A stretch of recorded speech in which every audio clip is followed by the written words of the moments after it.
Good morning. Good morning, everybody. Thank you so much for getting up early and wanting to learn about this subject and support the people that are here. My name is Jordan Pease. I'm the co-producer of this event. And in a moment, I'm going to introduce my co-producer, Lauren Trantham. But it fell upon me to just welcome you this morning, encourage you to learn as much as you can, get to know all these exhibitors that are here today, obviously get to know fellow attendees.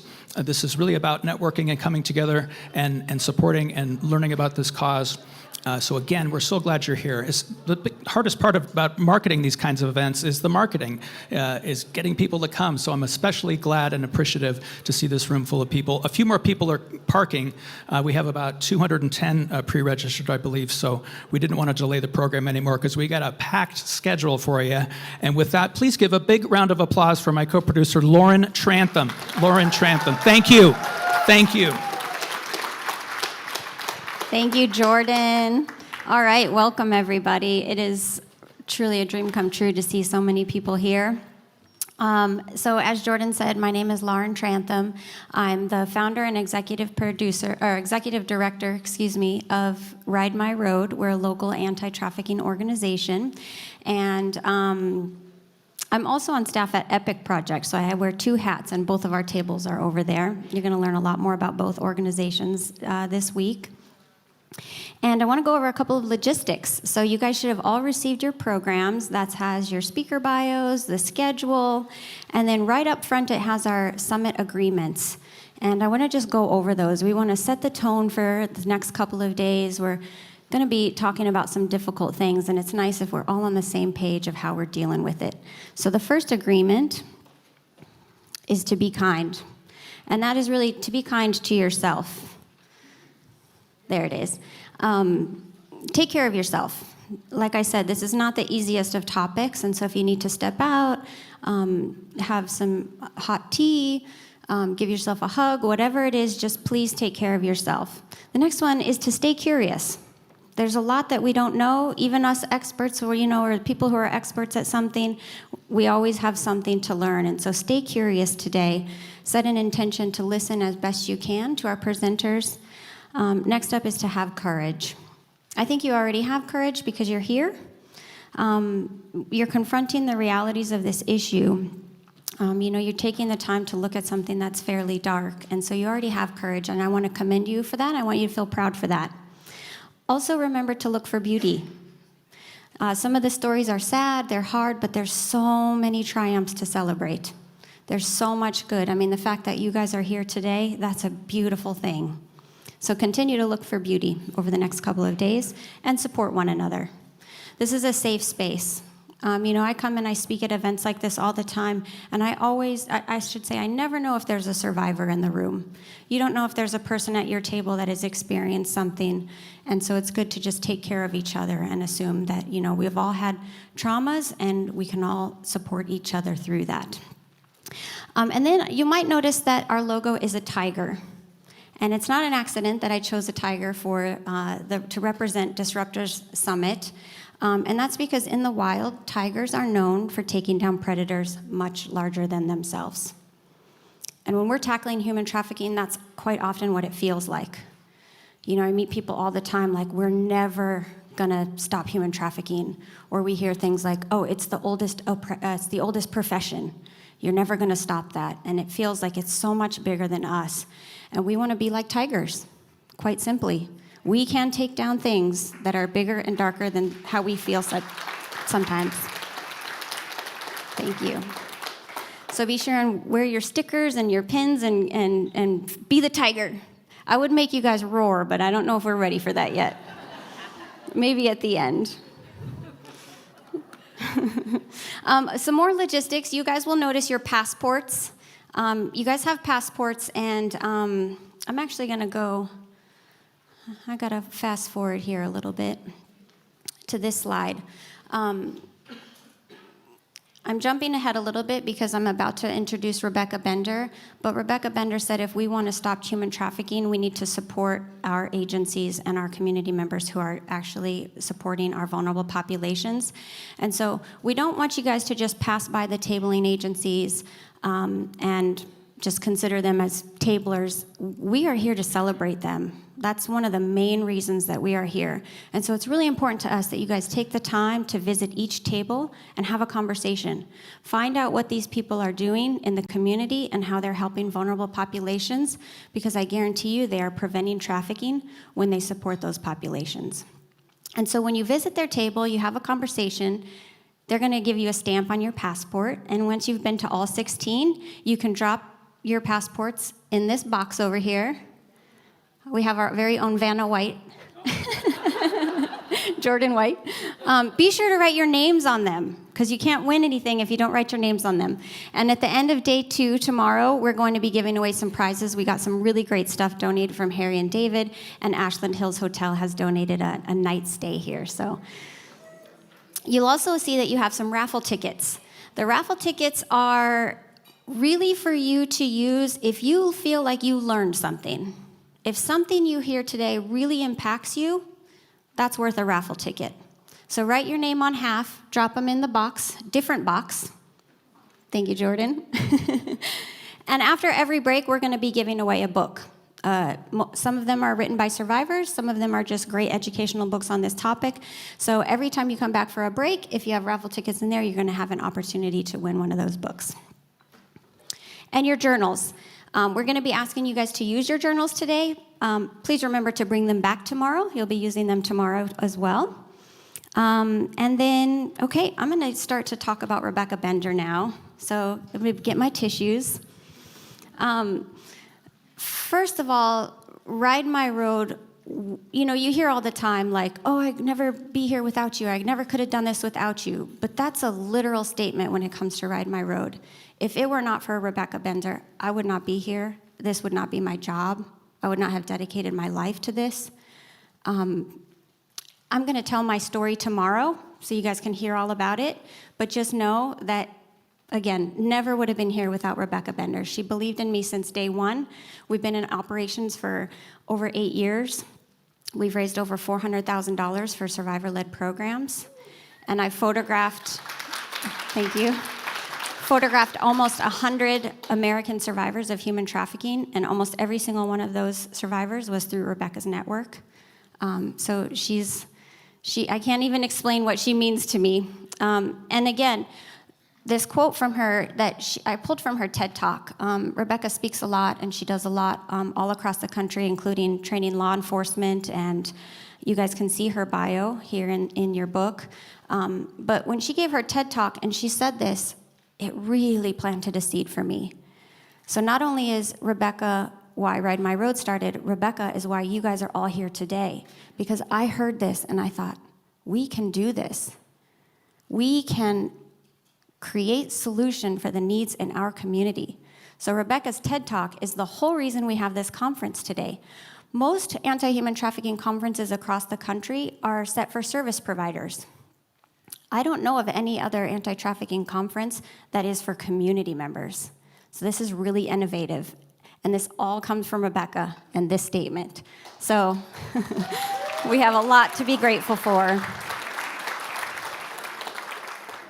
So without further ado, Rebecca Bender, our keynote speaker. Welcome.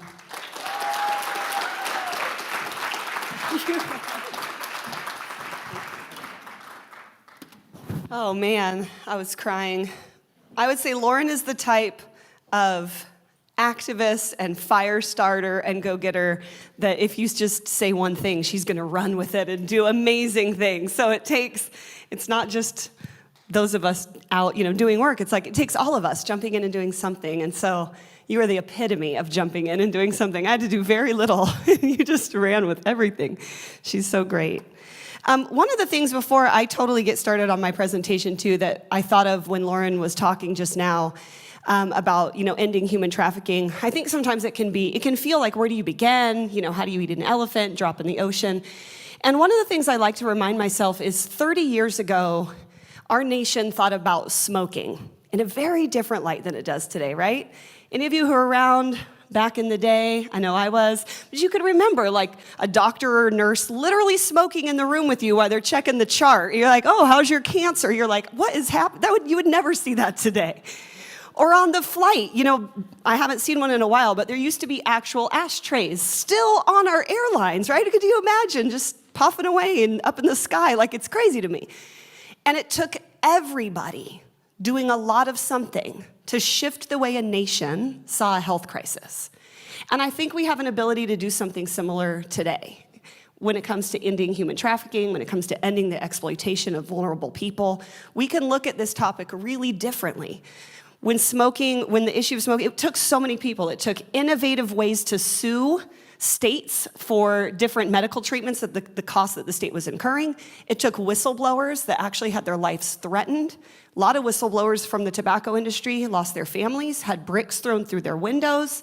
It took activists laying out on streets, showing the number of people who died a day from cancer. It took everybody doing something to come together and over decades shifted the way a nation saw an issue. And so I think we're a part of that today. I think we're a part of being able to all of us do our part to shift the way that a nation sees this issue. Okay, there's so many people in here who have heard my story a million times. Tom Perez being one of them. He could probably tell you my story for me if he wanted to come up. And so I was challenged to bring something a little bit different. So if I'm a little bit, not in my groove yet, it's because the first time I've done it in this order. I'm going to share a video from 2006. This was a news broadcast that came over CBS 12. 2006, how many years ago is that? Math people in the room. That was quick. I think that deserves an extra raffle ticket. 18? That was fast. Okay. Well, while we're figuring that out, I will share that out of all the books that are being given away, obviously I think they're all amazing. I've read, I think, almost all of them, but I would also love to give a shameless plug to Wendy Barnes' book, And Life Continues. Wendy Barnes is one of the best writers I have ever read. She is such a compelling writer. I was floored reading her book. I was just drawn in from the beginning. And Wendy's done incredible work. She works with Dignity Health. They're a health organization that helps anti-trafficking efforts and does tons of stuff. But she's just a phenomenal writer. If you're the one that wins that book, you are really in for a treat. She's a really, really good writer. I wish I had a joke ready. I'm going to go ahead and move to the next slide. There we go. So this news broadcast, in 2006, federal investigators raided our home in a suburb in Dallas, Texas, called Denton. And you could imagine the kids are in school, and this comes out on the news, that what you just saw. And immediately we started getting phone calls from the parents of our children's friends, wondering what was going on. And we had to take, especially one little boy who was in middle school, we had to take him out of school that day and relocate him to get kind of away from everything that was going on. You can imagine 18 years ago, some of the language that you probably heard would never be used today. And the way they showed all the victims' faces on TV. And I just want to share with you this because I'm going to show you a follow-up that they did just a couple years ago, as we can see the drastic difference then in reporting that awareness has been able to make in how we talk about the issue and how it shapes the way people see it, the victims that are involved, the children that are involved. It's very, very different now, thankfully, but it takes a lot of work. So my story real quick, I grew up here in Southern Oregon. I'm born and raised Cave Junction. Everyone know where that is? Yeah. When I speak in other places, they're like, oh, is Oregon a city in California? Nope, we're an actual state. But most people have no clue where Cave Junction is. Clearly, some people don't even know where Oregon is. But I grew up down in Cave Junction. My dad worked at Rough and Ready Lumber Mill. He pulled green chain there. My grandpa worked there. Both my uncles. We grew up small, very small town, clearly lumber family. Just to date myself and give you a little bit of an idea, don't judge me or my family, but my dad literally had a bumper sticker that said, save a logger, eat an owl. Okay, if you remember the spotted owl era, that's my generation. That's how I grew up. So my mom was a stay-at-home mom. She taught aerobics on the side. I just grew up real small town, skipping rocks on the river, taking a salt shaker out to the garden to pick a tomato. I was an only child. That's my cousin on the right, but I was an only child. And so I grew up, doing what lots of kids do when you're out in the country. And I had a lot of fun running through fields, letting cows suck on my fingers out at the farm, getting eggs in the morning. And I just grew up with a pretty normal childhood. But when I was 9, my parents divorced, and it was a pretty ugly divorce. My dad started drinking real heavy, ended up falling deep into alcoholism, lost his job, lost the home. My mom went from being a stay-at-home mom working kind of side jobs to now having to work a couple jobs to make ends meet. And she moved us to the big city of Grants Pass so that there would be more options for her. And I can remember her renting houses near whatever school that I was going to so that I could walk myself to and from school every day. To and from practice, to and from any, extracurricular activity. And so even though that was kind of the extent of my trauma, was really just being alone all the time, or when I'd go home to Dad's, we'd drive to the bar, and I'd sit in the car for a few hours, or sometimes he'd sleep through the whole time I was there, and I'd, at 10, trying to figure out what we were gonna eat for the weekend, and so, it's still there's still little T traumas there, right? Where I grew up feeling really unimportant, really unwanted, really literally starved. I can remember often being hungry. And that created something in me where there was still I needed to figure out how to do it all on my own, was kind of what I learned at a very young age. But by the time I got to high school, I learned that, where do I point this? There we go. I figured it out. Up here works. But I learned that by the time I got to high school that if I just said yes to everything, then I would never have to be alone. Yes to every sport, yes to every extracurricular, yes to every boy, yes to every party. But then I'd never have to be alone. I wouldn't have to go home by myself and figure out dinner at 13. I wouldn't have to figure out how I was gonna walk to soccer practice or get to daily doubles. I wouldn't have to figure out who or and how I was gonna get cleats or shin guards. Just trying to figure it out all on my own most of my childhood. And I learned that if I just became the yes girl and was real funny, then I could be around people all the time and I wouldn't have to be alone. And that worked really well for me for a while. I was an honor roll student. I graduated high school a year early. I got accepted at Oregon State. Go Beavers. Nobody. Okay, it's a handful of us. And I was really excited to move out of my small town. I'm sure no one here has ever felt like that when you were younger. We all come back eventually, though. Isn't that funny how that works? But I was so excited to get out of my small town and get out of GP. But that summer, I got pregnant, and I had to make a really tough decision. Next slide. To keep my daughter, and I ended up staying in Grants Pass, unenrolling, giving up my dorm room, and I went to Rogue Community College and stayed home and had my little girl, and I'm so glad I did, because she is an amazing young woman. But my friends who had gone off to the U of O, okay, now the Ducks people can cheer. I know we have the Civil War in here. My friends who had gone off to the U of O, by the time I had my daughter, they'd moved out of their dorm room freshman year, had got an apartment, and they had an extra room, and they said, hey, you should come up and visit. You should move up here and get out. And I thought, okay, finally the tables have turned for me. I'm gonna move to Eugene with my friends, have this extra room. And things started to take a downward spiral when I got up there. I had a lot of those same old feelings resurfaced, feeling really alone, really unimportant. Now I was the girl, on campus with the kid. Not a lot of people with kids 24 years ago, right?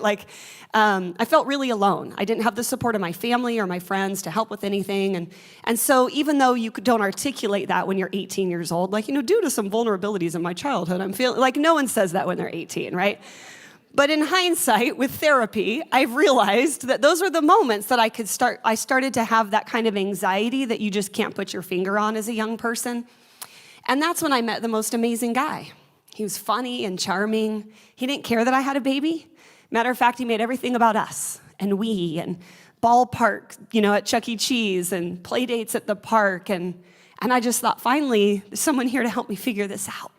Finally, someone that I don't have to do this on my own, that I can figure out life with, that they seem to be successful. They drive a nice car, they have nice clothes, they live in a nice apartment. So surely they must have a job, right?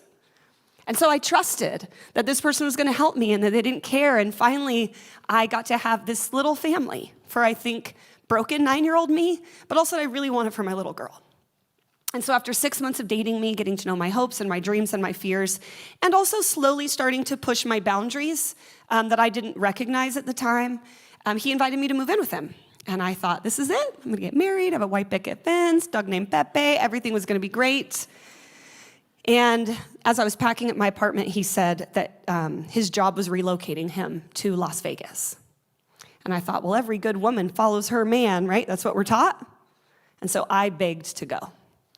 And I like to point that out because I think when we picture human trafficking, we picture kidnapping. We picture stranger danger. We picture the white minivan that's, trying to offer puppy and a candy, and we teach our kids to look for those things, all of which we should also.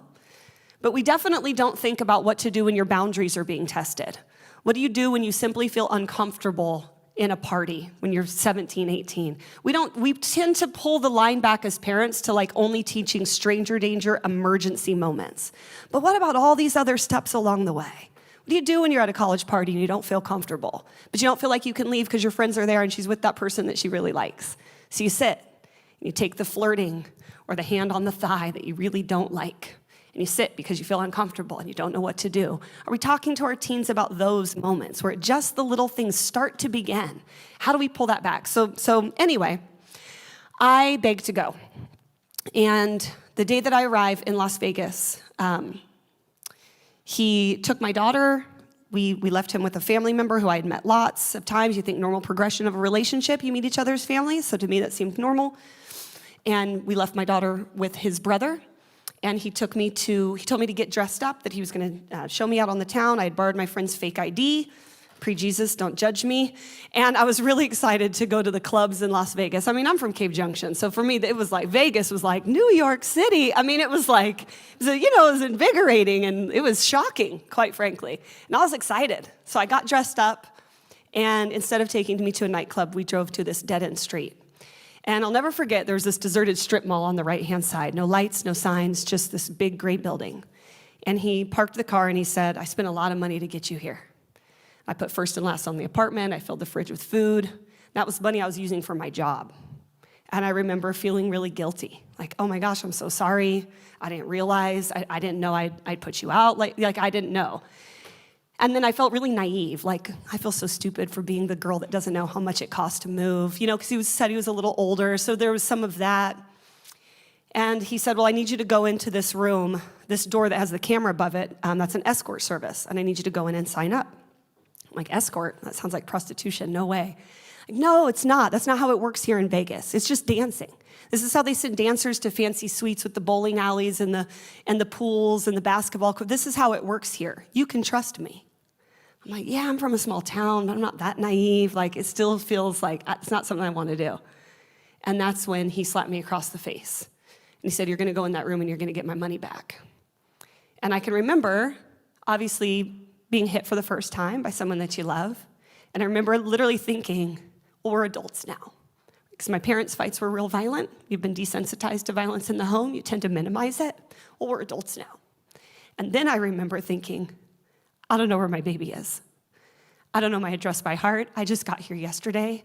If I jumped out and called a cab, I literally wouldn't even know where to tell them to take me. And so I pushed every red flag aside, and I thought things will be better tomorrow. I'll just get the moving money back, and I'll get back to my daughter, and things will be better tomorrow. I'll be back to being hopeful and excited for this future that I had wanted for so long, that felt so within my grasp. And so if I just pushed the red flags aside and hoped that I could trust him, that I'd be back to being excited about this future and back to my daughter tomorrow. Things would be better tomorrow. Unfortunately, tomorrow did not come. And over the next 6 years, I ended up getting bought and sold between 3 different traffickers, 2 of which tattooed their names on my back. I was hospitalized for dehydration and overexhaustion. Some nights I was only given an hour to sleep. I have had my beaten almost weekly, had my face broken in 5 places, my palate cracked, my nose twice, my maxillofacials and turbinates impounded. I've been to jail multiple times, and by 21, I had tried to commit suicide twice. I just felt really hopeless. My mom had shown up to Vegas. She knew something was wrong. Something's going on. Are you on drugs? Are you a stripper? Something's wrong with Becky. That's what my family would say. But I think nobody from a small town, especially that long ago, thinks human trafficking. It's not even a concept, right? Trafficking is kidnap kids overseas. My kid must be into something problematic, must be her choice, must be a decision she made. So my mom randomly shows up, takes my daughter, and that's when I had decided that I felt like I didn't have any reason to live if I didn't have anything to wake up for. And I tried to drive my car into a semi-truck. But thankfully, it didn't work. And I didn't really know how I was going to get out of it. I felt very trapped. I had multiple attempted escapes. Usually people say 6 years is a long time. Like, why didn't you just run? I'm like, I did run. Why do you think I'm standing here? I did run. Why didn't I run sooner? Why didn't I run some other time? Well, I had multiple attempted escapes. And I learned what to do each time one didn't work out. I learned where to hide clothes better for next time. I learned that post 9/11, you can't buy a plane ticket with cash, because I got all the way to the airport and no one would sell me a ticket. I learned that I needed to burn the receipts after I started wiring money to my mom, $50 here and there. I needed to start burning receipts, because if he found it in my car, like he did last time, then I'd be beaten unrecognizably. I started learning what to do with every attempt, how to navigate it better differently this time and next time. And I learned that even when I did get out, all the way here to Grants Pass, that my trafficker flew into Medford Airport, stayed at the Country Inn Suites across, and came and found me. And I thought, I can't get out of this. I'm so afraid to tell anyone. I'm embarrassed of what I've done, and I'm afraid that they'll find me. And so I just stayed quiet and prayed. This was the house that my trafficker had met This is the house that my trafficker had in Denton, Texas, the one that was raided by the feds. What I didn't know was that when I had got recruited to join this crime family, they call it, that this house was under surveillance by local feds. The neighbor had a friend that worked in law enforcement, and the neighbors told the law enforcement officer at, I think, a Christmas party or something one day, they were like, I think my neighbors are drug dealers. And they're like, why do you think that, Barbara? I'm kidding. It's the new Karen, but I'm sure that no one here is named Barbara. Why do you think that? And they're like, well, it's a whole bunch of fancy cars and women. And so the cops were like, we'll look into it. And sure enough, came back that they were like, well, it's not drug dealers, but we actually think this might be what back then they call organized prostitution, right? Once again, language putting all of the onus on the victim, which I find interesting. So anyway, they turned it over to the feds. The feds started investigating. For 18 months, the feds surveillanced our trafficker and our legal businesses that we had purchased to launder money through. I'm trying to click the slides. I'm sorry. I'm not getting it, apparently. There we go. And so for 18 months, they would follow us to UPS, open doors for us. We didn't know that they were watching us.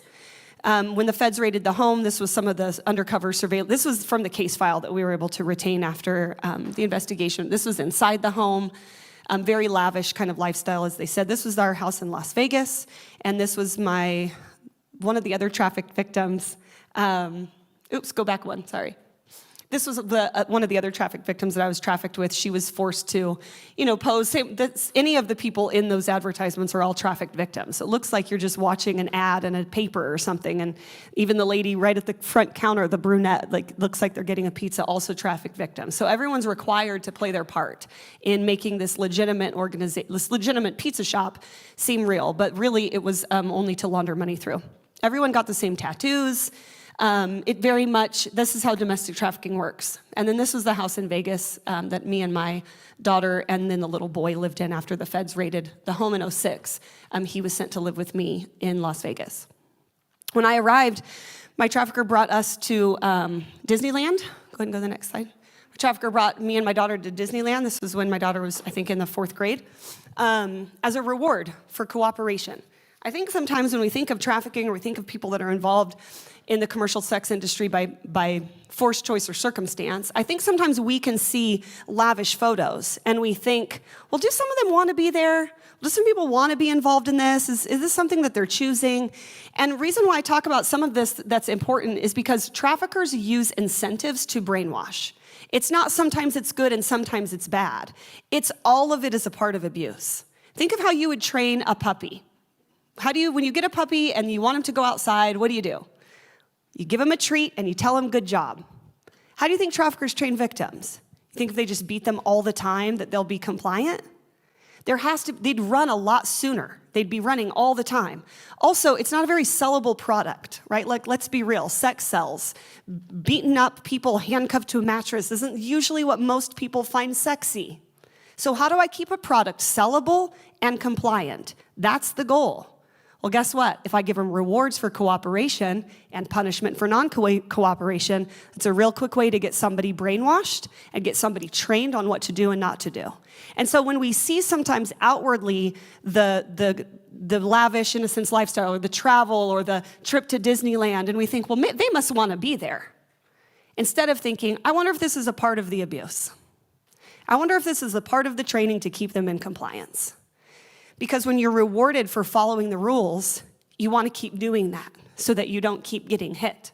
I want to keep doing what gets me treats or the night off or pizza at home with my daughter. I want to do that instead of doing what keeps getting me beaten or put in a hotel room and not allowed to come home because I didn't obey the rules. That's what you want to keep following.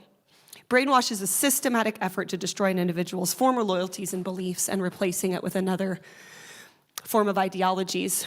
It's reinforced through brainwashing, social pressures, social ostracism, rewards for cooperation, sleep deprivation, food deprivation. This is the literal definition of brainwashing. And then it's when you see it contextually, when you hear people's stories, you're like, that was your everyday life every single day.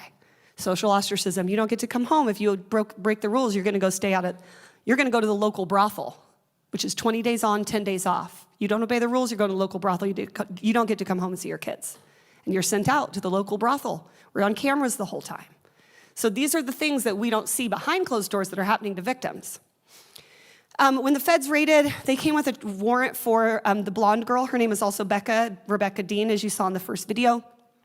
They came only for an arrest warrant for her. That was the feds' goal. They thought she's the youngest. We're gonna come in and arrest one. We'll get her to flip, and then we'll take down the bad guys. That did not work out the way they thought. Becca had been being trafficked for 10 years at that time. She'd been trafficked since she was 17. She had a decade of trauma, brainwashing, and abuse. I teach law enforcement now to usually go after the victim that's been there the least amount of time, because we've had the least amount of trauma, least amount of time in the incestual, like prisoner of war style brainwashing, right? We've had less amount of time potentially as a shot. Hey, it's not always gonna work either, but we're like, let's try this as an alternative. And also oftentimes women with children, like try to talk to us before you just try to talk to someone who's been there so long, because I know, not everybody I know, but for me, I would have done anything to protect my daughter. I would have probably talked, but they didn't ask me. They never interviewed me, not one time. Go ahead and go to the next slide if we can play that jail clip.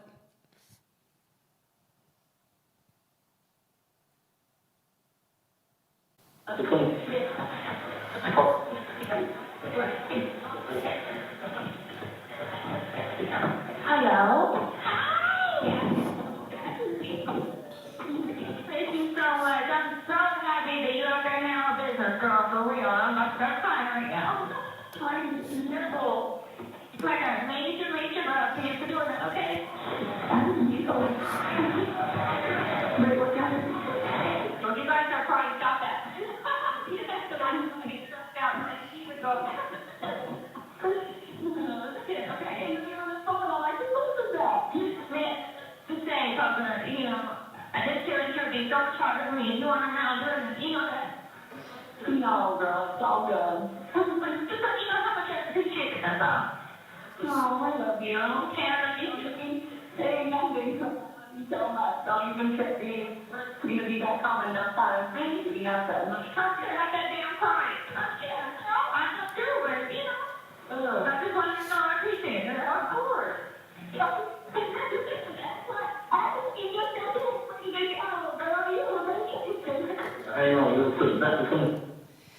So some of the things to point out in this call was you can clearly hear the bond between the victims, right? Like we had been through so much together that sometimes when people ask, why don't you just run? It's like, I'm not just leaving one abusive person like intimate partner violence though. Like I'm leaving all of my best friends that have had my back for years.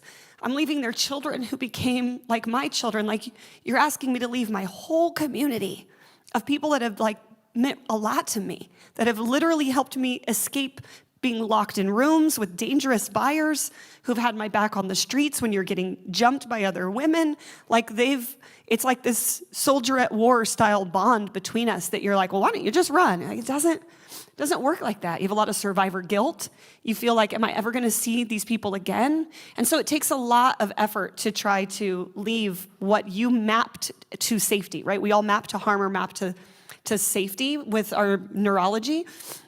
And what's interesting about mapping to safety is we forget that it's not just physical safety, but safety is community. That's how cavemen, stayed safe, as they all gathered together when the saber-tooth came. Like, community is safety. And so for us, in those moments, that has become safety. And so it's hard to just walk away from something that feels like that. We're just gonna go through this quickly for time. These are just some more of the surveillance photos. This was some of our mugshots from when we got taken in. Next slide. This is another jail call. One of the last jail call, also what I found interesting was I didn't know the third victim was listening in, and she was what's known as our bottom, which is the one who's been there the longest. Think of it like a bottom of a totem pole that's the start, and then everyone gets built on top from there. And I didn't know she was listening in, and she would regurgitate things that he would say, obviously at his demand. And but with him, he was so particular. Like, if you said he would be on the phone, he wouldn't want to be heard on jail calls in the beginning, and he would say, tell her I'm going to the store. And she'd say, he's going to the store. You could hear him like hit her. I didn't say going, I said going to. You say exactly what I said. So you're like having to be exactly repeating every single thing in the same diction, in the same voice fluctuation, whatever it is. You had to be exact. And so when she jumped on and said, stop all that crying, I immediately kind of panicked, like, oh, we're being listened to, got it. And so I felt like I pulled back a little because I didn't know what would be repeated. Okay, go ahead and go to the next slide, or hit play. Yeah, hang on real quick. Back to come.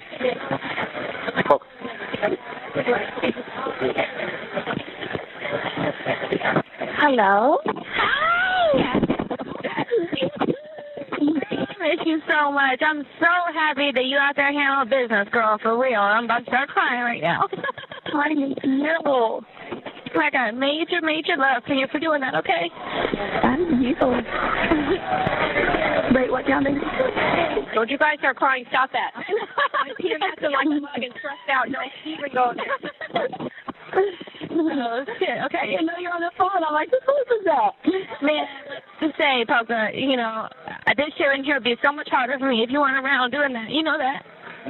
No, girl, it's all good. But I'm just letting you know how much I appreciate it, that's all.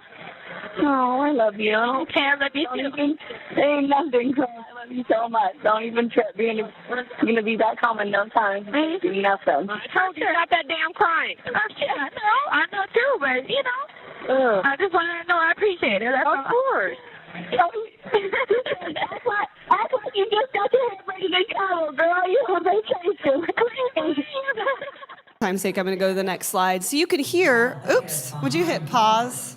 While Becca's behind bars, she and Kevin talk almost daily. You have to say nothing without your attorney present. At all. Gotcha. He was in my head, and I knew if I didn't say anything, then they didn't know anything. He said I'd be able to retire, and I was doing my part. We didn't really want to prosecute Becca and anybody else involved with it. We wanted to get them out of it. But Becca pays a price for her silence. What happened as a result of this loyalty to him? I wound up serving 13 months in federal prison and taking a plea deal to conspiracy to commit tax evasion.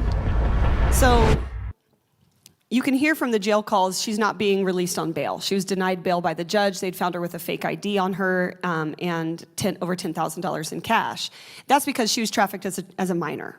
So our trafficker got her a fake ID and was putting her out in strip clubs and on the streets as a child, as a minor, and she would get arrested and taken to women's adult jail and booked under a completely fake name. And so for a long time, Mark and Andrew, the investigator and the U.S. attorney, they thought they were looking for a fifth victim. And then when they did the raid and brought her in and did her fingerprints, they said, "You're Nicole Wilson?" And they're like, "We've been looking for what we thought was the 5th victim." She's like, "No, that's been me." Basically, now they know that she was a minor at the time and he had bought her this fake ID. And so you can hear when she's getting denied bail over and over and over, you can hear kind of in that jail call the why and the reasoning. The judge just felt like she was too much of a flight risk, even though she owned a home. She was also renting one when he found her. Kind of goes with the story that the feds are providing the judge. The trafficker's trying to say, like, that doesn't have anything to do with anything, and it's so funny now knowing how law enforcement works. I'm like, wow, he was really dumb. Like, he was really, really dumb. He didn't know anything about the legal system. And there was no one there to help support her through the legal system either. And I can remember when we got the case and I was reviewing stuff and her and I were talking as we listened to some of the jail calls and review the evidence. And it hit me. I said, "Becca, every single thing like we hear, he keeps telling you next week, Monday. We'll see you on Monday. We'll do something on Monday." Like, when did you realize like Monday wasn't coming? And she said, "I didn't. The whole entire time, he kept saying, next week, next week, next week." And I was so crushed because we knew from day one that she wasn't getting out. We knew from day one that she was going to be denied bail as a flight risk. And it was so heartbreaking to hear that he would be lying to her all the time to keep her from talking. Meanwhile, we're getting, information from the lawyer that we knew she wasn't getting out. And so she served 13 months in federal prison, got out with a felony, $250,000 fine. Really hard barriers to reentry with life when you have all of the crimes that your trafficker has committed put on you. I got a failure to file charge because I had been in that crime family 3 years, and in order to be a prison sentencing, you have to be purposely evading 5 years or more. And because I didn't pay taxes for 3 years, I got a failure to file, which was an $80,000 fine, but no prison time. So I was able to run from my trafficker with $80,000 debt to the IRS, which means like garnishing your paychecks and never getting tax returns. And as a single mom, like, those are pretty problematic to try to start over with a criminal record, getting a minimum wage job, only to have your checks garnished and all your tax returns taken. It's still prohibitive, right? I know it's not felony by any means, but these are always things traffickers do just to try to help make it harder. I remember when I ran, he put all the utilities in my social as soon as I left. And about a year after that, I was trying to move back to Grants Pass, and I was trying to rebuild my life, and I got my first apartment, and I went to turn on power and cable, and I had all this debt and this really bad credit. And I'm like, what? Like, when did I owe you that money? And they gave this, home address, and go to the next slide. They gave this home address and said, these years that you were at this address. And I'm like, I haven't lived there for over a year and a half. My trafficker would just put it all on my social and not pay on purpose to punish me. So just little things that make it really difficult for you to rebuild your life. All right, we're gonna go through a couple of these really quick for time's sake. Next slide. This is Becca and I today. The picture on the left was during Halloween. Our trafficker had us dress up like cowboys and Indians. I know, not culturally appropriate today. I am Choctaw. That's why my nickname was Pocahontas. That's why you heard on the voicemail them called me Poca. That was the street name that my trafficker gave me because I am Native. And so they called me Poke for a long time. I hadn't been called Rebecca for many, many years. And I can remember getting back here and being in a grocery store and someone like yelling my name, and I literally didn't even recognize it because I hadn't been called that for so long. And I just remember them coming up to me like, "I've been calling your name, you didn't hear me?" And that hit me like, I don't think I've been called Rebecca in a really long time. But anyway, this is us on the right. Fairly recently, maybe a year or two ago, Becca was given a presidential pardon for her felony. She's also a TEDx speaker and a trainer today. We're still very good friends. I'm so grateful, friends almost over 20 years now. We were able to lean on each other to get out and get through. And I'm so proud of the work that she's doing today. When I ran, go ahead and go to the next slide. When I ran, I fled to London, England. It's not the escape plan that we recommend by any means, but I was able to run off with a buyer because I was so afraid my trafficker was going to find me, and this regular of mine had been there for a long time, and so he said, "You can come to London with me and get out of the country if you want." And so I grabbed my daughter and I jumped on a plane to get out. I just wanted to be as far away as I could because I knew he had came back here to find me before, and so I just felt like I wasn't going to be safe. And it was really hard. I mean, my daughter did 5th grade in the UK, and again, not the escape plan or stabilization plan we recommend for victims to go live with a buyer by any means. But I will say that it was the first year that I could sleep through the night. The first year that I felt like I could eat without being nervous and sick. It felt like I was literally halfway across the world, that he was going to be really hard to get to me, and so I could sleep through the night again. And it's like I needed a little bit of time to let the dust settle.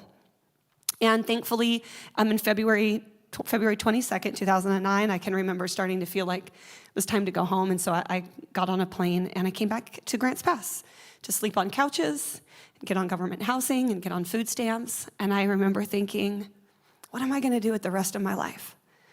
Walmart or Dutch Bros seemed to be my only options in GP at the time, which are all fine jobs. They're great jobs, actually. But for me, it represented like, I don't really know what I'm going to do. Like it felt like I only had two options that I knew about. I mean, obviously, the city had changed since I'd been there in high school, but I just didn't know what I was good at. I didn't know if I was good at bookkeeping or photography. I didn't know if I liked projects or spreadsheets. Like I didn't know who I was. I wasn't able to explore who I was for a very long time. And so starting over was really, really hard. Go ahead and go to the next slide. We're going to go to next one. I think we were supposed to delete that one. Sorry, I told you up front my PowerPoint was not going to be totally ready because this was my first time sharing all of the videos with you. So I started to rebuild, and I got my first job at Chilhowie Motorcycle Leather, making custom saddlebags and tank bibs for Indian motorcycles and Harleys, and it was the only place that wouldn't do a background check that I could find, and so I was really excited about that. But I worked with a crew of 5 men, just me. I was in my 20s. And I can remember Chill was the owner. He kind of took me in as a mentor, and he said, hey, I want to move you to general manager, but we're going to need to work on some things. I can't have you dressing like that as the manager around these 5 motorcycle guys. And I didn't know. No one had ever taken the time to mentor me. He said, I want you to learn a new vocabulary word every single day.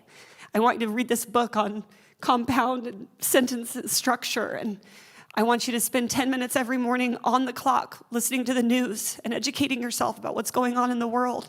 It's the first time I had a man not want anything in return from me, but just to pour into me as a mentor. And it radically changed my life.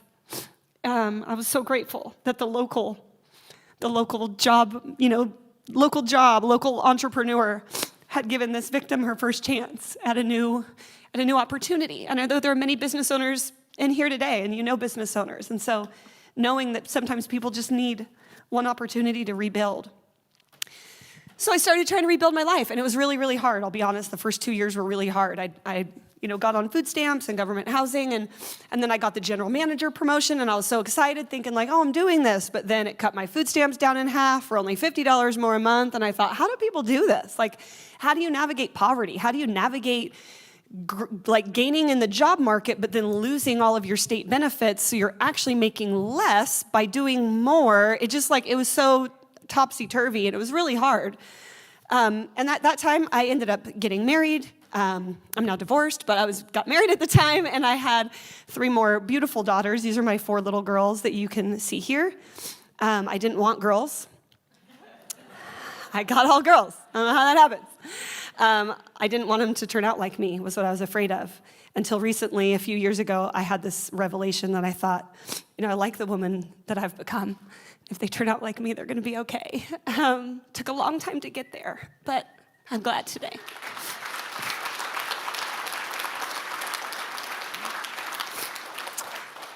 And then usually people ask, where's your daughter at today? Is she okay? So I just started beating everyone to the punch and adding a slide in about where she's at today. Go ahead and go to the next slide. This is my daughter today. She is, thank you. I'm very proud of her. She was 7 when the feds came, and I threw her over the fence into the neighbor's backyard. And now she is a Berkeley graduate, business from the Haas School. She is the 2nd fastest female in Oregon's history since 1942. She's broke 25 records in our state of Oregon. She got a scholarship to Cal with a business degree. She had a year of eligibility because of COVID. Texas A&M offered her a 2-year full ride for 1 year of running. She went to Texas, finished her master's degree in public policy and administration. She graduated last year, signed pro. Go ahead and go to the next slide. And she will be at Olympic trials in Eugene this June. So obviously, I'm so proud as a mom, as we all are with our kids. But sometimes when I look at her and I think, gosh, what she's lived through, the moments that she's seen me beaten and battered, and the moments when she's been pulled out from her bed in the middle of the night and say, we'll get more when we get to Nana's, just grab her favorite toy. The moment when I'm throwing her out windows, throwing her out fences, changing schools every single year so that no one would know where we lived. I'm just so grateful for what she's doing today, for her resilience, for her strength. We got to speak together for the first time at Texas A&M last month, and it was really powerful for me. She hated every minute of it. She was like, I am never doing this again. I hate public speaking. But she did really good. Okay, next slide. This is a little bit of what, we ended up doing some things. Go ahead and go to the next slide. I just want to share a little bit more about. So we started a nonprofit about 10 years ago called the Rebecca Bender Initiative. It's not because I'm arrogant. I literally could not think of anything, okay? I was like, we'll just call it me and we'll change every year that we figure out what we're doing here because we had no clue what we were going to do. I'm like, I don't know what we're doing, but we're doing something. I just want to sound the alarm and tell people that trafficking is happening in every community across the country. It was not just kidnapping overseas, that it was happening right here in Eugene, Oregon, in Grants Pass, in Ashland, and Medford. It was happening everywhere. And so that was my goal originally, was just to kind of sound the alarm. Go ahead and go to the next slide. And we started 2 programs. We had Equip, which was where we trained first responders on how to identify and respond to exploitation. And I wanted to not just tell a sob story, but I wanted there to be some kind of call to action. And so when I reviewed my timeline, I wrote it down on a piece of paper, literally drew a line across a couple computer papers I taped together on my kitchen table. And as I looked at it, I thought, well, I've been to jail a lot. Maybe I could teach cops what to do better. It was kind of where it started for me. Because, everyone all traffic victims have a story to tell. Even though we have similar recruitment and grooming styles and tactics, there's still a lot of uniqueness. Some traffic victims' vulnerabilities come from a home of substance abuse, a home with mental health, a home with foster care interaction. And so a lot of their lived experience could be assisting the child welfare system on helping with case file management and prevention efforts. And how do you do better with fostering trafficked youth that come into the foster care system, right? There can be this whole component. And then there's, all sorts of ways, whether you interacted with medical, how many times you went to the hospital or you got an exam done, how can we assist in trauma-informed interviewing and response? So there's all sorts of ways that we can use our lived experiences to help inform different policies and practices and trainings. And so that's what we kind of wanted to try to do. And so as I tried to do that with my own life, we did it for about 2 years, and then we started having survivors reach out and we're like, hey, how'd you do that? How did you come up with the theme and find your specialty, and how'd you get contracts, and what happens on April 15th with taxes, and how much did you charge, and is that a going rate, and all these questions. And at the time I was finishing my master's degree, and I remember thinking, if I could get a master's online, I could mentor online. And I'm not the only survivor who lives in a community where services don't exist. And so I looked at the technology that my school was using. It was called Moodle, and I thought, I wonder how much Moodle is.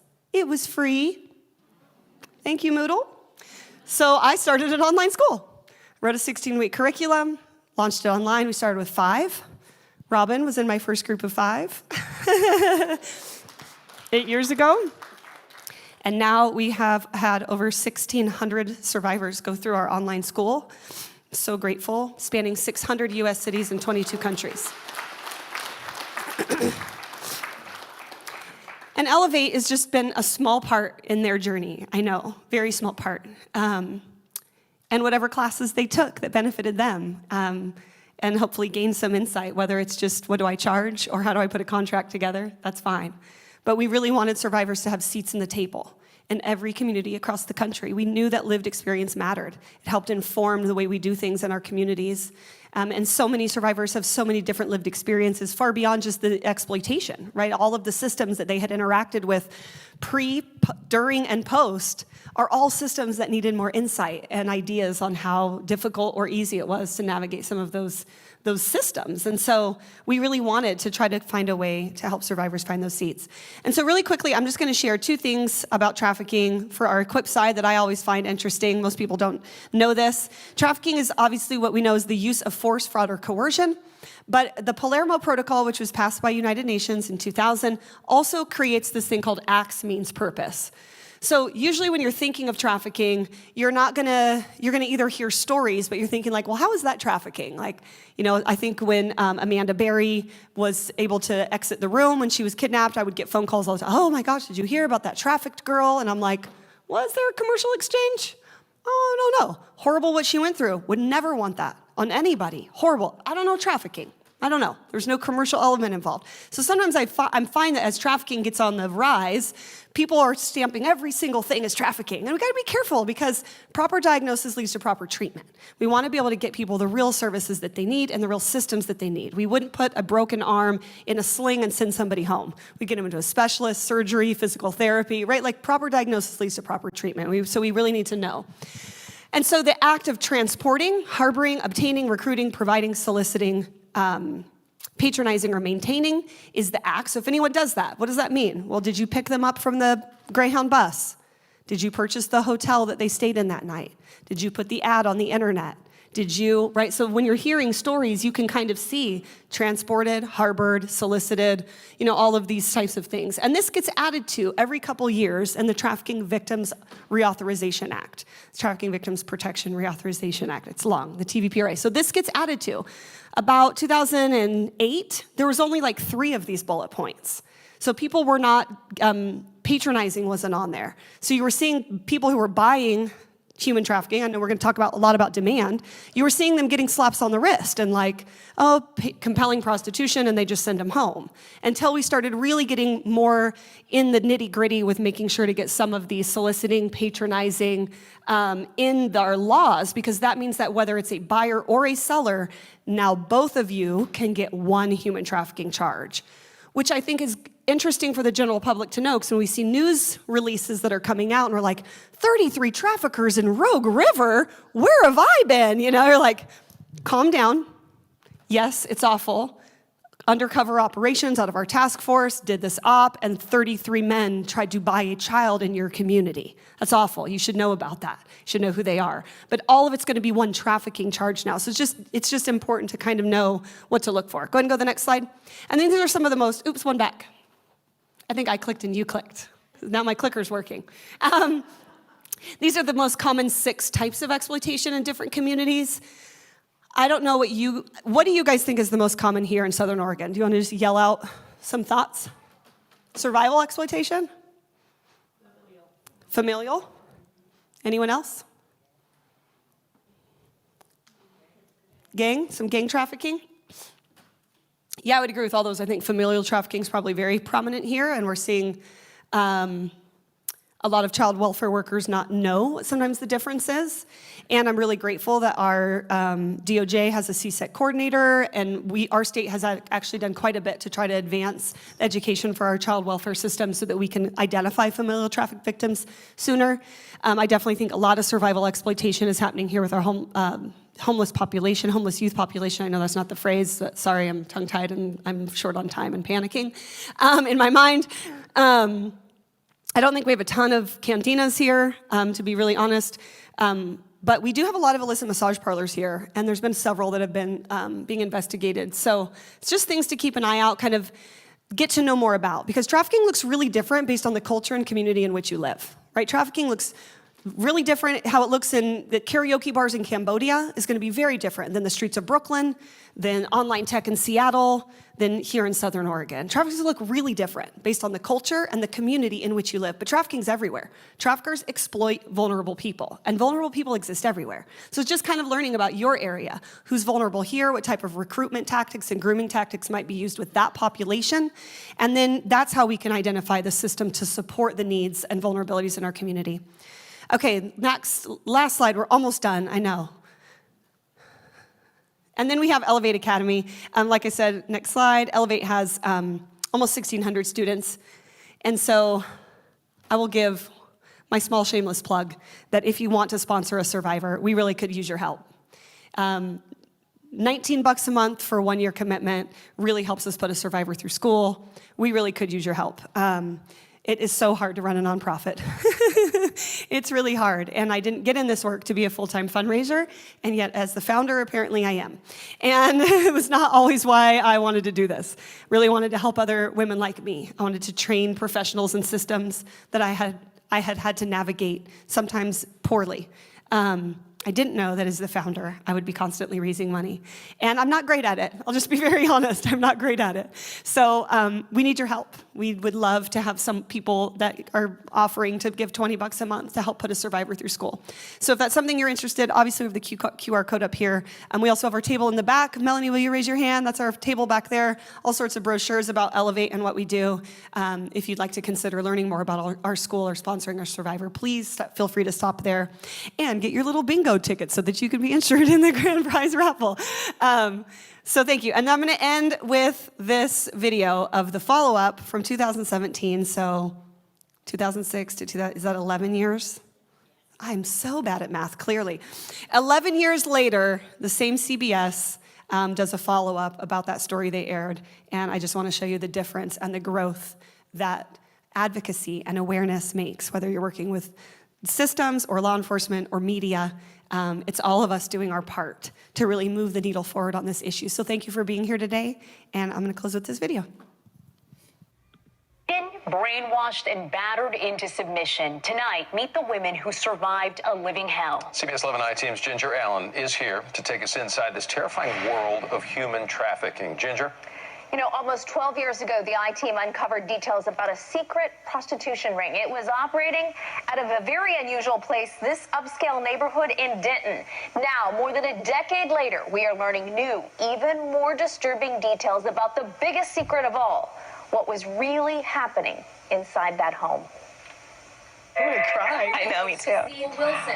It was tough for these women to watch this I-Team investigation, which first aired in May 2006. At the time, Becca Bender was 25 and Rebecca Charleston was 24. And I remember when this came out, I was in prison. Our story aired just after Charleston and another woman were found guilty of money laundering and tax evasion, all part of a massive, high-dollar prostitution ring operating at this home in Denton.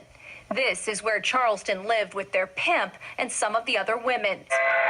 Bender lived at their other home in Vegas. It was hard seeing the other women and knowing what was really happening. Particularly hard because more than a decade later, these women tell the I-Team what was happening inside this home was not at all what it seemed. We all had to call each other sisters. Yeah, we were required to call each other sisters. Required? There were rules and laws? Oh, a whole bunch of rules. If you didn't obey the rules, you'd be beaten. Instead of criminals, these women say they were victims, lured into this lifestyle, brainwashed and beaten if they did not follow orders.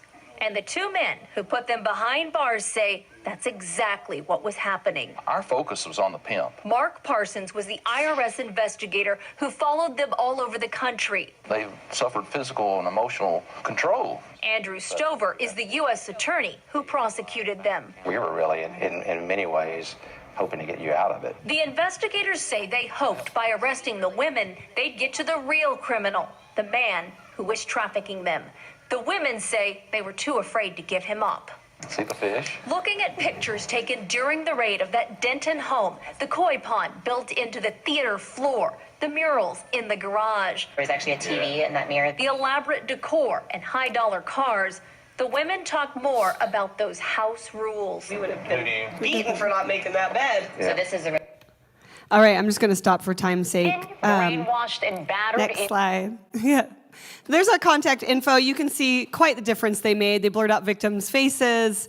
They used a little bit better language. And I'm actually really grateful that Andrew Stover and Mark Parsons, they do a lot of trainings today on what they wish they would have done different. And I think that's really powerful to see law enforcement openly say, in 2006, we were not being taught this. And here's all of the mistakes we made. And it's been really awesome to have them as partners training other people on how to do it different. So with that being said, thank you so much for letting me come back to my community. I love it here.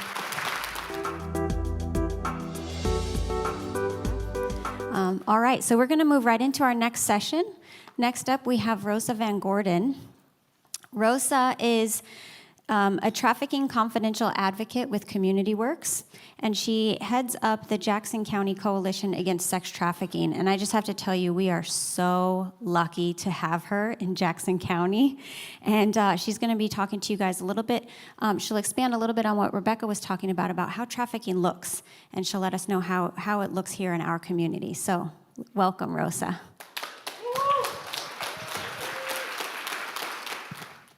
All right. Whew, there's a lot of you guys out there. It's a lot nicer sitting up front with my mom and my partner. I am so happy to be here. Thank you, Lauren. Jordan is there you are. Jordan and Lauren really are the masterminds behind putting this conference together. So if it weren't for both of you, we wouldn't have been here today. So a huge round of applause already for Lauren and Jordan. Thank you.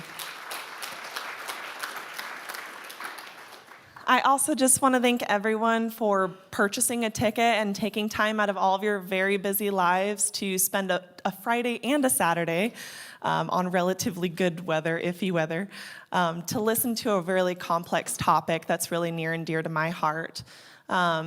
It's hard to digest a lot of this information. I had full body chills listening to Rebecca speak, as I always do. She's incredible, and we are so lucky to have her here with us. Rebecca summarized a lot of what I'm going to be reviewing with you all today, and so I just hope that by the end of this entire 2-day conference, we all can have a greater empathy for the survivors in our community and survivors of human trafficking. We can have an ownership of the issue in our community, and then we can have at least one step to addressing human trafficking in our community. So prior to me coming into my role as the confidential privileged advocate with Community Works and beyond, before coming into advocacy work about 5 years ago, my understanding of trafficking was much of what Rebecca had shared about how the media has painted trafficking to look like. Individuals who are taken from their homes or from public places or the Winco parking lot or zip ties on your windshield to look out for, only to be kidnapped and taken into white vans and forced to perform sexual acts or labor. That is what I thought trafficking was for a very long time. I thought that trafficking was an issue so far from our area that it only happened in big cities internationally, and that it wasn't something that would ever happen in our community.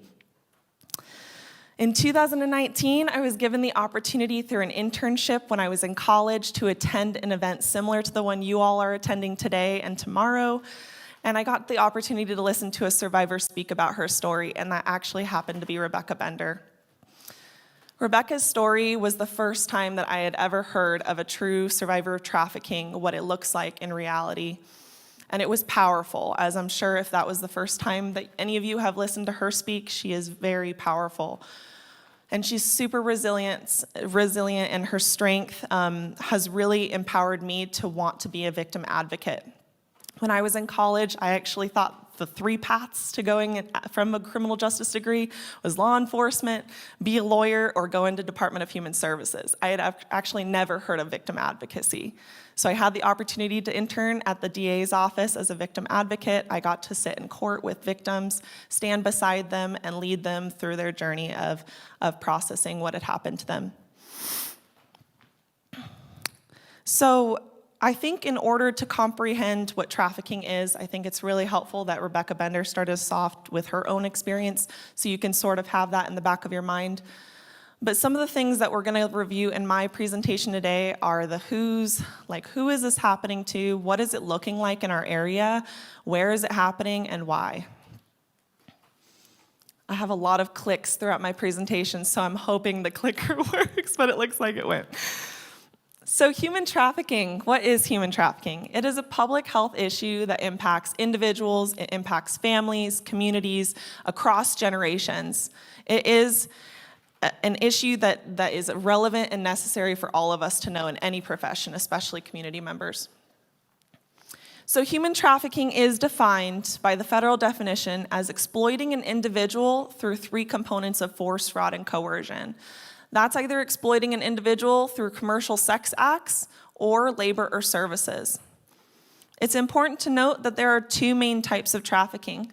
There's labor trafficking and there's sex trafficking, both of which are occurring here in our community. Labor trafficking is exploiting an individual, again, through the same components of force, fraud, and coercion to perform labor or services, whereas sex trafficking is talking about a commercial sex act in exchange or through the same components of force, fraud, and coercion. A commercial sex act is any sexual act in exchange for something of value, which could be rent, a place to live, it could be food, alcohol, drugs, or it could be money. It's important to note that under the federal law, a person under the age of 18 legally cannot consent to sex or to sexual acts, and therefore if they are found to be engaging in a commercial sex act, it is automatically viewed as child sex trafficking. Lastly, a survivor can experience both labor and sex trafficking. This does occur. It is not just one or the other, and I like to make sure that that's clear. Some locations where we might see labor and sex trafficking, we'll go through a few examples of where labor trafficking is found.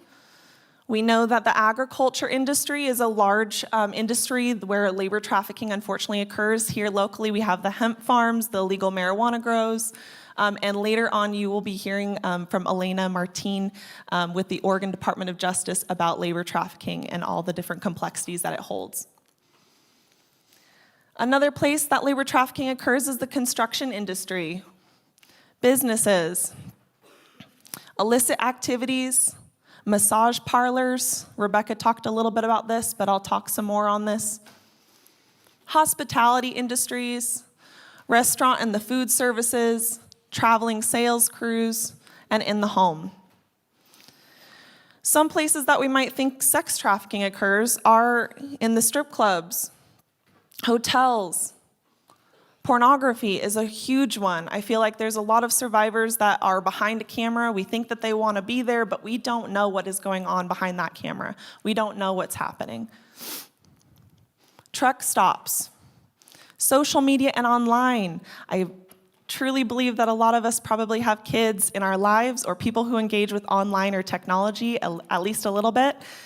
Steve Bohn from the Sheriff's Office is going to be talking about online exploitation during day 2 of this conference, and he's going to be sharing some ways that you can be protective and be aware of the dangers that online has. Websites, private parties, again, massage parlors, and escort services and in the homes. I want to take a second to note that on both of these lists you see in the home. Another myth that I thought trafficking was prior to coming into this work is that trafficking involves the movement of an individual from place to place because it has the word traffic in the name, so it sounds like it requires movement. However, it does not. And a lot of folks, unfortunately, go missed. They're hidden in plain sight because it is happening in the home. And I appreciate Rebecca bringing up familial trafficking. You'll get to hear more about familial trafficking during our conference. On the right-hand side, you'll see I've added a picture of a massage parlor. This is from the Jackson County Sheriff's Office 2021 massage parlor bust that occurred, where evidence of sex trafficking was found, and all of the survivors who were involved with that case were connected with community services, to include Community Works, where I work. These survivors only spoke Mandarin and had been forced to provide sexual services, sexual massages, and were being forced to be there by their documents being seized.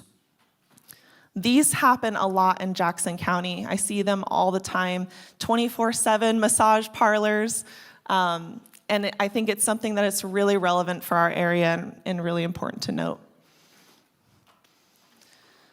So Rebecca brought up the acts mean purpose model, which is really helpful in understanding the different sections of how trafficking occurs.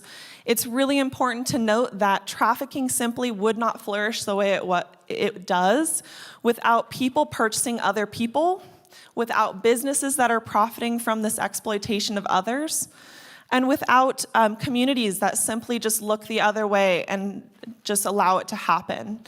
They don't admit that it happens in our area. So this image here on the left sort of is similar to the AMP model in that it's showing how trafficking is a cycle. Traffickers are intentional and they're going to target their victims based off of certain vulnerabilities that they know they can manipulate. They're going to utilize through building a relationship with them, through building trust with them, to exploit them at a later time. So building a relationship that sometimes is 6 to 10 months long prior to exploiting that individual. And over time, this is going to emotionally, physically, psychologically, and sexually abuse the victim. I also forgot to mention, I use victim and survivor synonymously. It is in my heart that I truly believe these victims are survivors. Rebecca is a survivor. Her story is so powerful, and I really think we should look at them as such. So you'll hear me use both of those words synonymously. Oh, there we go. So what does trafficking look like in Southern Oregon? I think Rebecca also touched on this quite a bit, but in order to understand where it's happening in Southern Oregon, what it looks like, we have to understand what vulnerable populations we have here locally. And some of those are going to include people who are going to be at homeless shelters, people who might be at the Greyhound station, at the bus station, who are going to be having that as a gap in their lives, something that someone can fill very easily. Housing is a much need in our community. People who might be at a mental or physical rehabilitation facility or have a mental or physical concern. This is a huge population in our community as well. Folks who have a substance abuse concern or are using. But one of the things that I haven't listed up here is simply someone who just wants to feel loved and wants to be in a relationship or wanted. I think that all of us in the audience has at least one person that could fit into that list, right? So I'm a stat nerd. I love statistics. So I've incorporated that into my slides today. The Polaris Project is an organization nationally where they fund and they organize the National Human Trafficking Hotline. It's a resource line, it's a tip line, and they also have some great statistics that I've pulled. So in Polaris Project, they report in 2021 that 16,554 trafficking victims were identified in the United States. Out of this number, in the state of Oregon in the same year, Polaris reports that 485 of these numbers were identified victims of trafficking. At my agency alone, Community Works in Jackson County, not including law enforcement numbers, not including DHS numbers, not including any of the tabling agencies that are here today, we saw 163 trafficking survivors in the same year. I want to note that although these numbers seem large, we are still missing a huge portion of survivors who can't feel empowered to pick up the phone, who aren't able to connect with resources, and who are hidden in plain sight. The impact that trafficking has on trafficking survivors is colossal. Like I had mentioned in the beginning of my presentation, trafficking is a super manipulative, calculated crime that traffickers really think this through and really think through how they're going to manipulate another individual. Due to being exhausted, malnourished, sometimes just not being able to sleep, overworked, a lot of the mental processing a trafficking survivor is going to go through is when they found a safe place to land and a safe place to be. That could be a shelter, that could be a safe place, that could be a family member that ended up being somewhere that they could go to.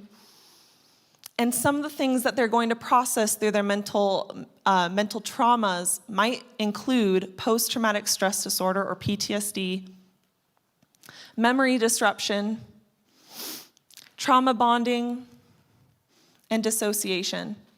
These are just a few of the many impacts, at least in my service provision and providing advocacy to survivors that I've experienced working with, but there are so many others. Trafficking survivors endure a lot during the life and when they're trying to exit, when they're trying to leave.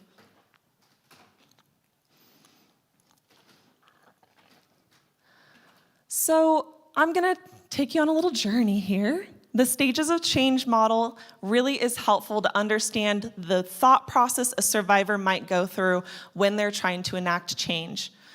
So I want you all to think of a time in your life when you've had to make some type of change, whether it's big or small. My personal example is going to the gym or working out. So let's just travel back in time a little bit to before New Year's Eve. You're starting to create your resolutions, and one of those happens to be, I want to start eating healthier. I want to start going to the gym and being more active. So if you're like me, you're going to go out and you're going to buy your new gym bag. You're going to get your gym membership. Maybe you'll even get a cute water bottle and a lock and many other cool things that help you feel motivated to actually getting to the gym. Maybe you'll pack your lunch the night before. This is all the pre-contemplation towards making change. You are pumping yourself up, you're hyping yourself up, thinking of how you're going to be able to do this, make this goal possible. So over time, you act on this goal. You do end up going to the gym and you feel proud of yourself. January 1 and you're there working out. You start continuing to maintain this by showing up. Maybe you're changing around your schedule to wake up early or go after work. And so you're maintaining this goal of going to the gym. However, Girl Scout cookie season comes around and you decide that you want to maybe indulge in a few cookies. I mean, hey, cheat day. And you decide that you would rather save money and maybe you should quit your membership and just stay home. You're contemplating going back and returning, which eventually maybe you do return. Maybe you don't. For those of you who do, I give you full props for still going to the gym. My cycle, however, looks very much like this. So you return. Although this is a silly example to talk about the stages of change one might go through, it's really important to understand that change is hard. Change is really difficult to do. And when you add on layers of fear, dependence on another, lack of resources and transportation, and so many more barriers that a trafficker will use to keep their victim under their control, it makes change very difficult. On average, comparing trafficking to domestic violence, a survivor is going to attempt to leave their trafficker 7 times on average before successfully being able to leave their trafficker. And I've heard from survivors that I've worked with that they feel that they have had to spend 7 years. If it's 7 years with their trafficker, they're spending 7 years on the outside building themselves back up and building a life for themselves. Rebecca did a great job of explaining all the types of barriers one goes through when they're trying to rebuild their lives. I like this image of a maze because it really shows, barriers. This maze looks impossible. I'm so glad I'm not there. But it is super common for survivors of trafficking to stay in that pre-contemplative stage. They're going to stay in that stage for many different barriers, and some of the barriers that I have learned in my work as an advocate are the extreme amounts of shame and guilt a survivor feels when they have had to be forced to do things they could have never imagined doing. This shame and guilt is so powerful. It just can really limit a survivor from being able to feel like they can go to anyone or trust anyone outside of their circle that they're with. For many labor trafficking survivors, the fear of deportation or arrest is huge. Their traffickers are taking the thing that keeps them here legally, their work visas, their passports, their identification documents, and the fear of getting arrested or the fear of not being believed is huge for many labor trafficking survivors. The lack of resources and/or transportation can also limit a survivor from being able to leave successfully. And even if a survivor has resources and transportation, the fear of retaliation from their trafficker finding them or threatening to hurt family or friends in their life is enough for that person to stay or to really think twice about when they're going to make a move. We know that traffickers build a long relationship with their victims. We know this. They use the promise of marriage and kids and a future together. And so when the survivor actually ends up having children with their trafficker, it's just yet another wall, another barrier that trafficker has created for that survivor to have to jump over. And lastly, dependence of when a survivor, when a victim can eat, when they can bathe, when they can wake up, when they can communicate and with whom and how. That is all a dependence that the traffickers put onto their survivors, onto their victims.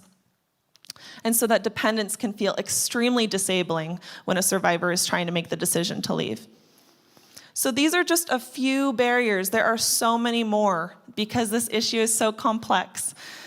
That the best thing that we as advocates or as people can say to a survivor is, I see you, I believe you, and that there are resources available for if you choose to leave, and when you're ready to receive them.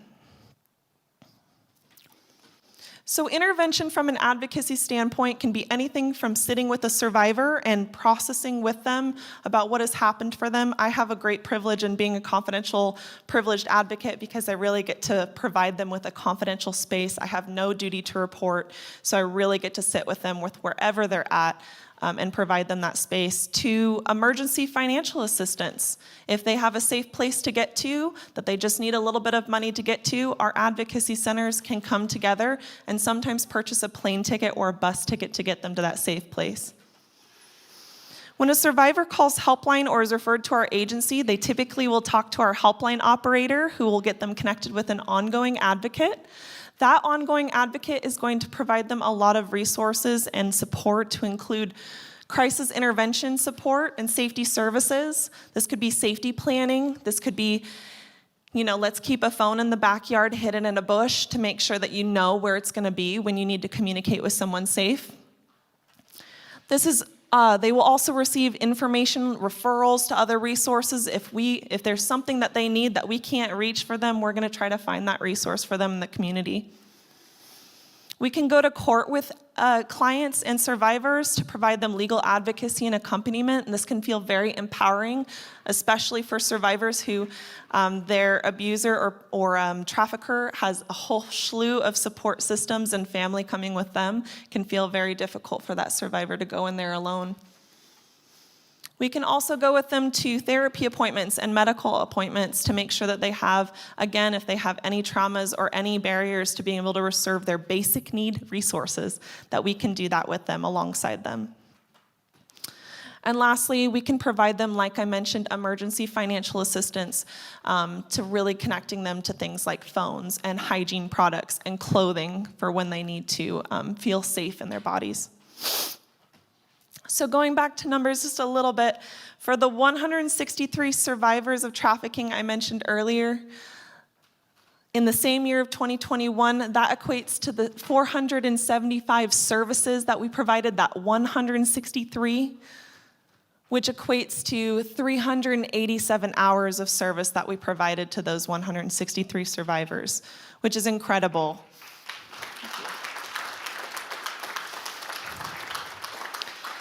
I also neglected to mention that with the 400, and I'm going to blank on the number, but the state of Oregon's number compared to our 163, that would mean that our advocacy center alone is seeing 1 out of every 4 survivors of trafficking in the state of Oregon, which is pretty insane. So in addition to confidential advocacy services that Community Works provides, Community Works also provides community trainings, and we facilitate the Jackson County Coalition Against Sex Trafficking Task Force. So in 2019, the Jackson County Coalition, dang it, the graphics got messed up, but that's okay, that's fine. The Jackson County Coalition Against Sex Trafficking Task Force was born. The Oregon Department of Justice, shout out to my Oregon Department of Justice friends that are here with us today.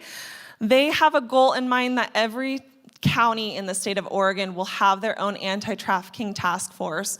Right now we have 19 anti-trafficking task forces, and ours is made up of 4 unique teams. We have the steering committee, which oversees 3 subcommittees. We have the victim services subcommittee, the criminal justice subcommittee, and the training and education subcommittee.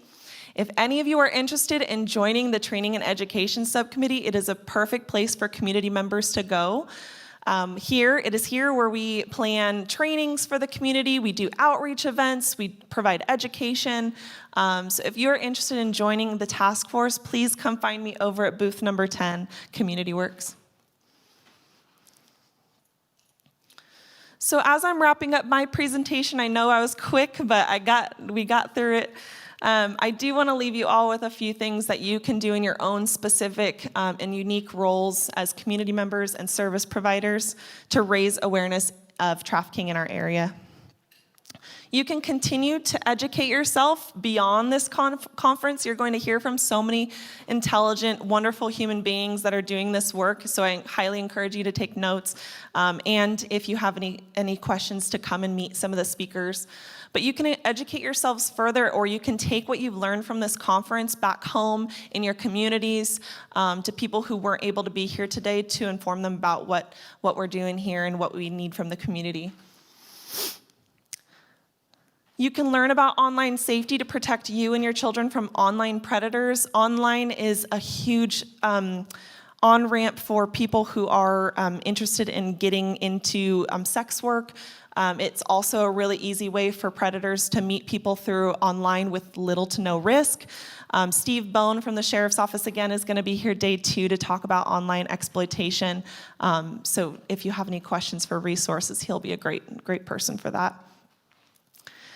You can open and establish open lines of communication with your family, your friends, your small friends, like your kiddos, children. So that way, if they need a safe person to go to, you can be someone that they can go to. You can understand different vulnerable populations from our community that we talked about a little bit. We talked about the houseless population, people who might have a physical or mental health concern, or people who might be dealing with substance abuse concerns as well. And you can understand what you can do to play a part in helping out those communities and agencies. And I think Rebecca summarized it really well, where you can get involved with communities, and there's going to be a great opportunity to do that during day 2 of this conference, to actually select an agency and to say, I want to volunteer this amount of time, or I want to donate this to this agency. There will be an opportunity to specifically do that. I just mentioned support, I jumped ahead. And like I mentioned in my last slide, you can join the Jackson County Coalition Against Sex Trafficking Task Force. That's a mouthful. If you want to say JCCAS, that's okay. Training and Education Subcommittee, to express your compassion. So to conclude with my presentation, let's rally our communities to stand together against trafficking. By raising awareness, supporting survivors, and advocating for change, we can work together towards eradicating this inhumane crime for all. And together, we have the power to be true disruptors of human trafficking in Southern Oregon, and I really appreciate you all sitting with me through this difficult topic, but very necessary topic. And that is all. Thank you.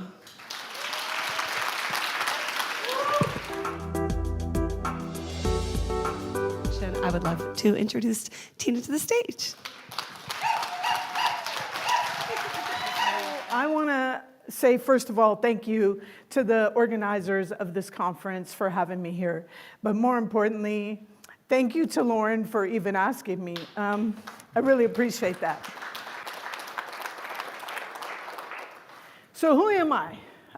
Of course, I had this great introduction, but I am aware of many hats. I've been dubbed that. I do run the drop-in center, but I got some other things going on. I'm a business owner. I own a business called Spot to Spot Mobile Detailing. I am the awareness director for an organization in Humboldt County called EBI. I do the drop-in center. I do all that. I'm a member of the Confederated Tribes of Siletz, Oregon Indians. May 11th will be a graduate with a Bachelor of Science degree in, yes. I am also honored to tell you that I am a graduate of the Elevate program.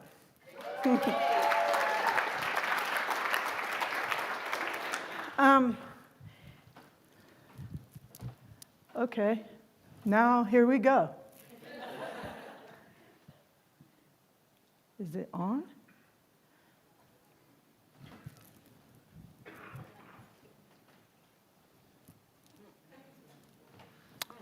Next slide. Oh, maybe I got the wrong one.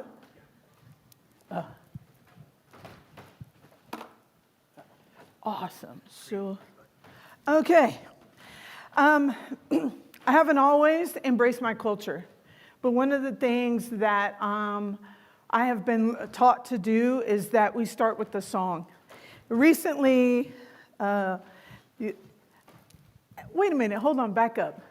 As I looked at Crane up there, it reminded me to thank my relatives who came. My relative Crane came all the way from Humboldt County to support me, and so I thank her. And my relative Lycan, who lives in Murphy, Oregon, also came to support me. But in Northern California, we have a dance called the flower dance. It's something similar to a quinceanera or whatever. When a young individual comes of age, we have the ceremony. And so I had the honor and privilege to come up with the song. And so I want to sing that now. Ayuhana, ayuhana, ayuhana, ayuhana, ne chief ne inkidana, treyuna, nigadas, ayuhana, ayuhana, ayuhana, ayuhana. Oh, so you know what's funny is normally I sound really bad when I sing, but I think that because that's a ceremony song, it's okay. In our culture, there is no difference between your paternal grandmother or your maternal grandmother, and I wanted a song that said that our grandmothers were happy or were proud of my niece for doing her flower dance. And so we couldn't figure out a word. So what that says is your ancestors are proud of you. So I sang that for you today because I want you to know your ancestors are proud of you. I also learned when I started embracing culture that I couldn't tell you who I was without telling you who my family is. And you know, I'll be honest with you. For a long time, as I embraced my culture, I was semi-embarrassed of my mother because my mother's completely Caucasian. That is my mother at the top. Her name was Kathy, and my grandmother there, her name is Virginia Parker. And I'll tell you that they are as cowboy as my father is Indian. And so my father was the late Keith Taylor, and my grandmother is well known in these parts, the late Agnes Baker Pilgrim.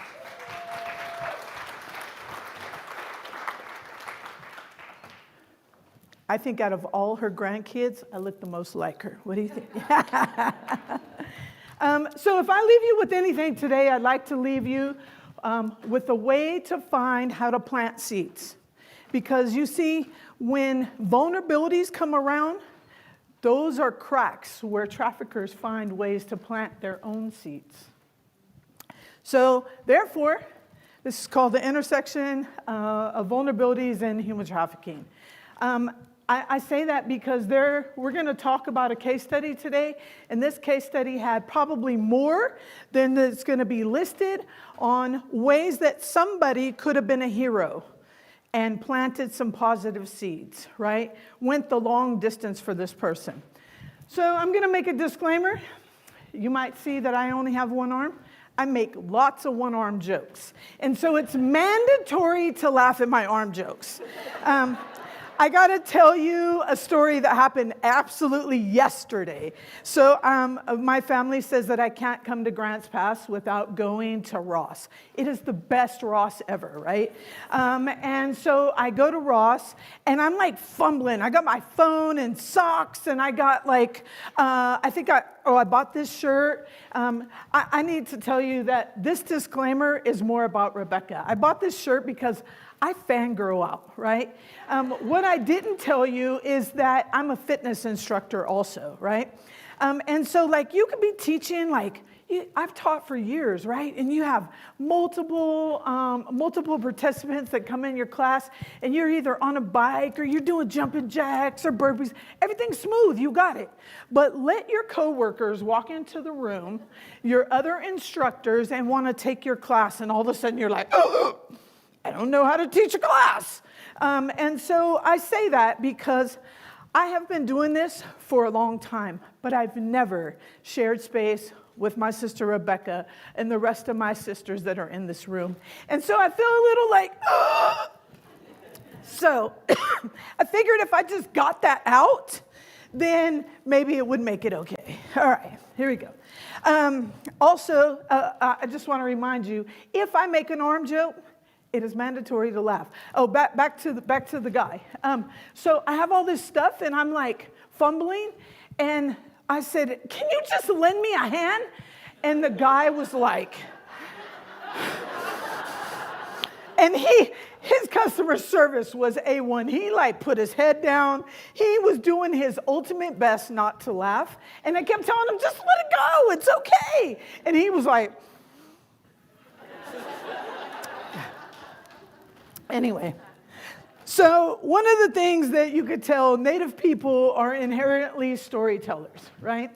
One of the things that I learned as I started embracing culture, you know, when I was in like 6th or 7th grade, we had to do one of these oral essay type things, and I rocked that thing, right? So much so that my next time I got up there to give my essay, I didn't even write it out. Like the teacher said, you have to write it, then you can stand up. And I was like, I don't need that. I got up there and I wrote it out. And so anyway, we are so much storytellers that a lot of times people don't know that when they're telling their stories, they're doing it as a way to heal. And so the number one vulnerability that I want to talk about with Native people and in anyone that I work with is intergenerational trauma. We heard about it a little bit earlier, but this intergenerational trauma comes not from stuff that they've experienced, not from stuff their parents have experienced, not stuff their grandparents have experienced, but their grandparents' grandparents, right? And what happens is this stuff gets passed down just like stories, right? The written portion of communication that we have now, I hate to tell you, but it's a form of colonization. Because natives never, ever wrote anything down. They just shared stories, right? So the case study that I'm going to talk to you about today happens to be me. I think I clean up a little bit, right? And so I thought, you know, if I want to talk about vulnerabilities and tell you, like, where your people could have planted seeds in my life or in anybody's life, the best story I could tell you is my own. However, Rebecca always says that just because we live through a fire doesn't make us an arson expert. One of the probably most profound things that I learned while I was doing her online class is that you have to credit people when you're using their stuff. Like, you can use it, but credit it. And so I say that because, you know what, my story isn't really different than anybody else's. Like, yes, it has a lot of similarities, but what I'll tell you is that there was a disconnect. And so the connection in my life is the connection to land is connecting to culture. And I didn't know that in the very beginning. And so you'll see where this happened. So vulnerability number 2 happened when my parents separated. I was about 2 years old. My parents separated, and I don't remember my father ever being in my life very much. I want to make another disclaimer here that my parents only parented how they were parented. And today I honor and I love them and I respect them. So what you hear here today doesn't mean that, like, I don't respect my parents, I don't love them. They did the best that they could with what they knew how with at the time. By the time I was 18 years old, my adverse childhood experience number was about 9. At first, I thought it was 7. But I'll tell you what, while I was fangirling out and overthinking this presentation, I was going back looking at adverse. I was like, you know what? My number's not 7. My number's 9. And so, and when I say I was fangirling, like, I overthought this all the time. And I do it all the time, so I redid it. Anyway, I just need you to know that I just originally updated this to number 9. And one of the things that happened when I was young, my mom dated other people constantly. My mom had men in and out of our lives on a regular basis. What I found out later is my mom was also molested as a child. So those individuals that play the father figure in my life also molested me, not 1, but 2 of them. And I wrote a poem at the time when I was young, later on when I was in foster care, and that is The poem went something like this, and this is kind of triggering for those that it may affect. Feel free to walk out. And the poem said, "Why, Daddy? Why did Daddy have to touch me that way? Mommy was there to stay. I turned my head at night. There was a cigarette lit up bright. Why did Daddy have to touch me that way? Now Mommy's not there to stay." I am fortunate to say that when my mom found out, she left. That's not everybody's story.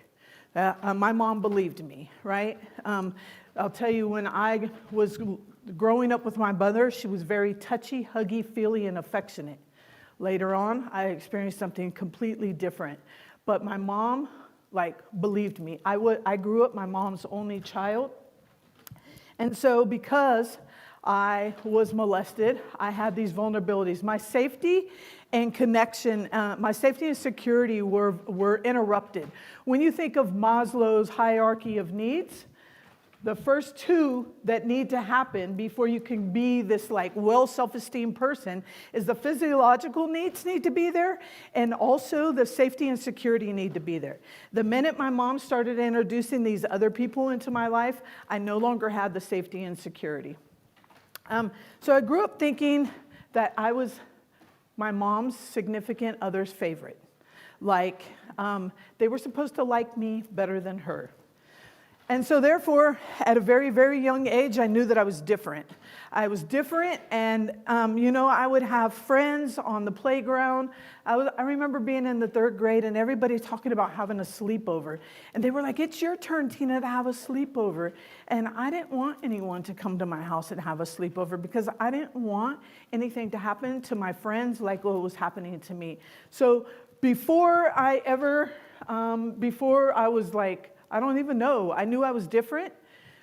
And before I was ever addicted to drugs and alcohol, I was addicted to approval and validation. I think for me, that was the most addicting thing. Today, as you can tell, I was fangirling out. I think that the approval and validation thing still is today. It doesn't go away. It just is not as bad as it used to be, right?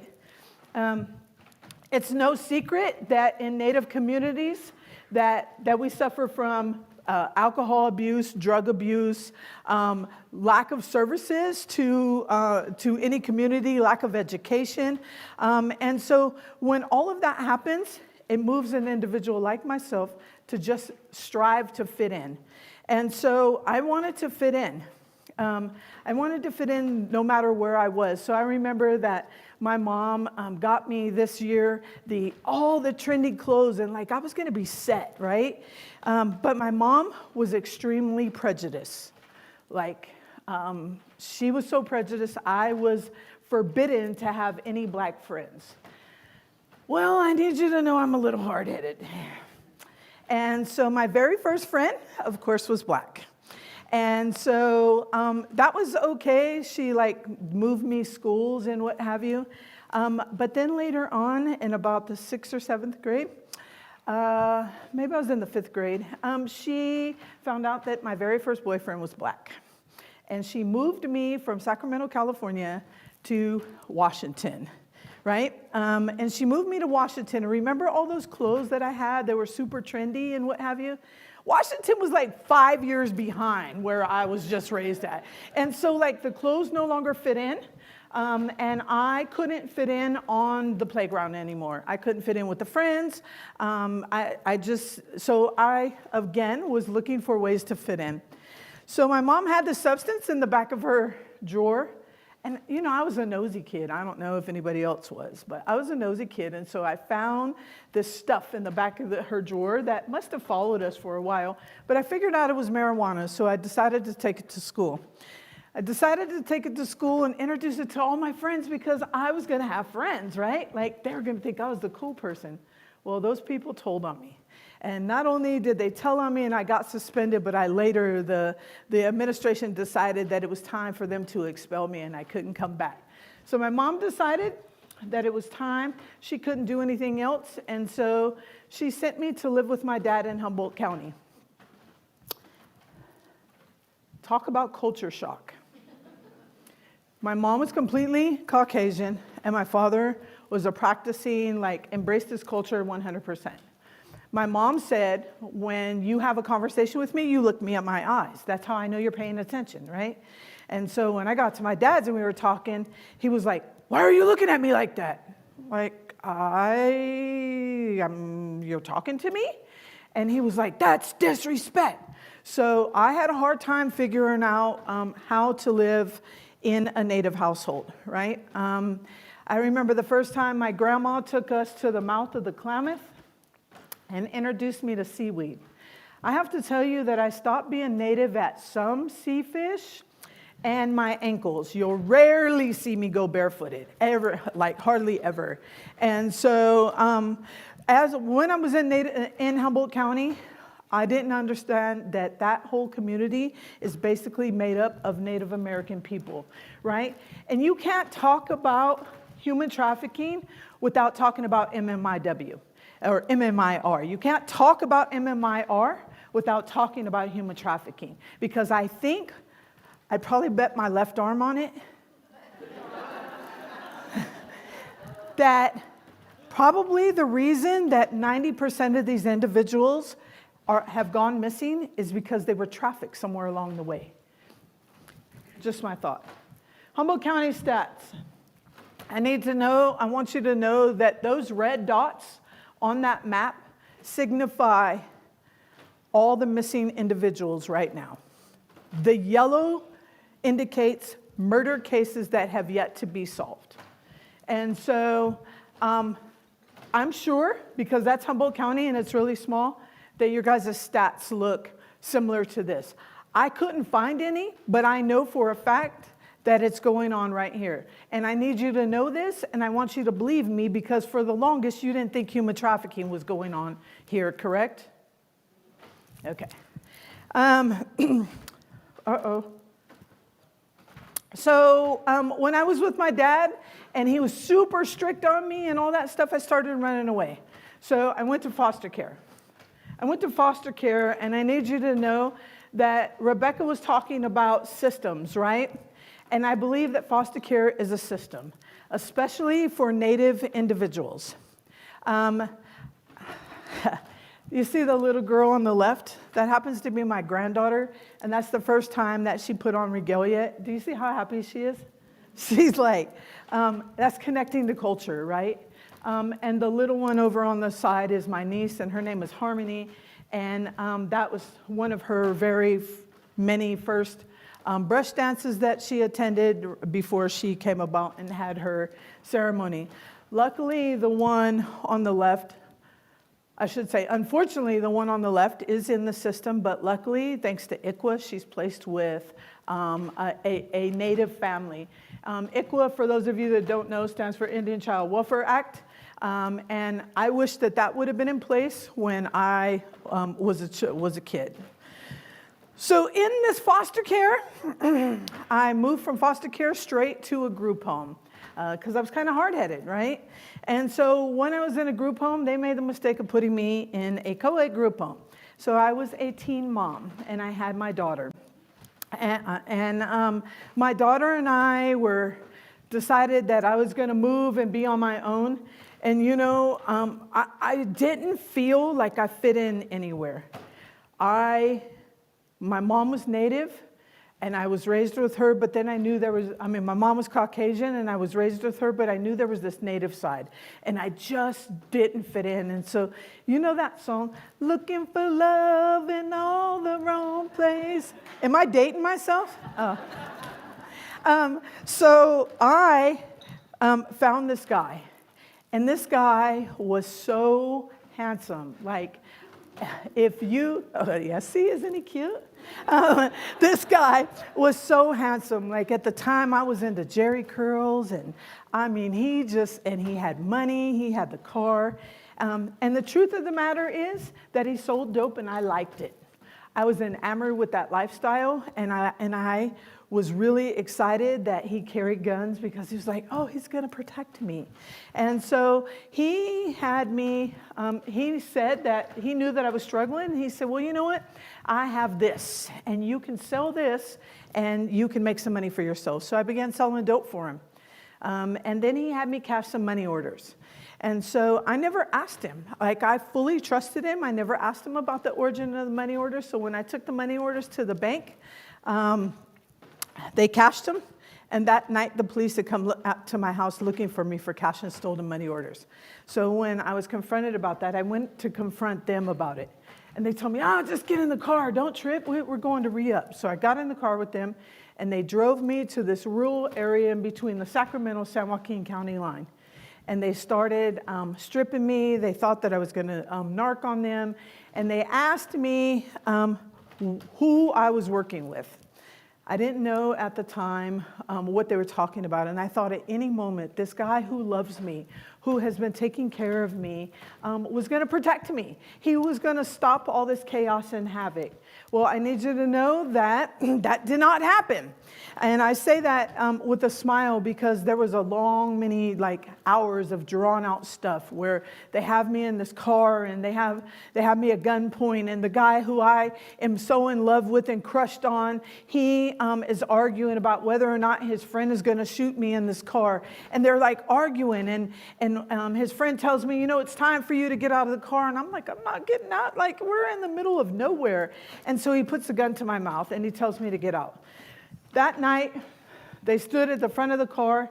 I stood in the middle of the car, and they shot me, and they kicked me into a 15-foot embankment. I now have a disability. I feel like I need to fit in. I have a disability, I need to fit in, and I did not realize that made me a #1 target until I was attending the JUST conference one year. They said individuals with disabilities and individuals who are minorities or Native American are targeted more than any other individual in this world, and that blew my mind. I did not know. So now I'm going out of my way to feel like I fit in, and I met this other guy. And this guy's name was Jerry. And he took care of me, and he loved on me, and he took care of my kids. I had 2 kids. And he told me that he was going to take care of me until about 6 or 8 months.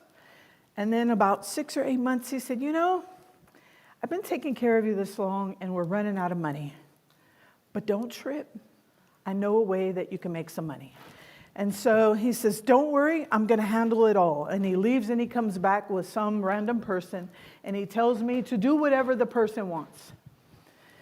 And I did, and when I get through, I've yet to be able, even now that I'm in academia, I've yet to be able to adequately describe the way that I felt when I got through, disgust, shame, Nothing can adequately describe the way that I felt.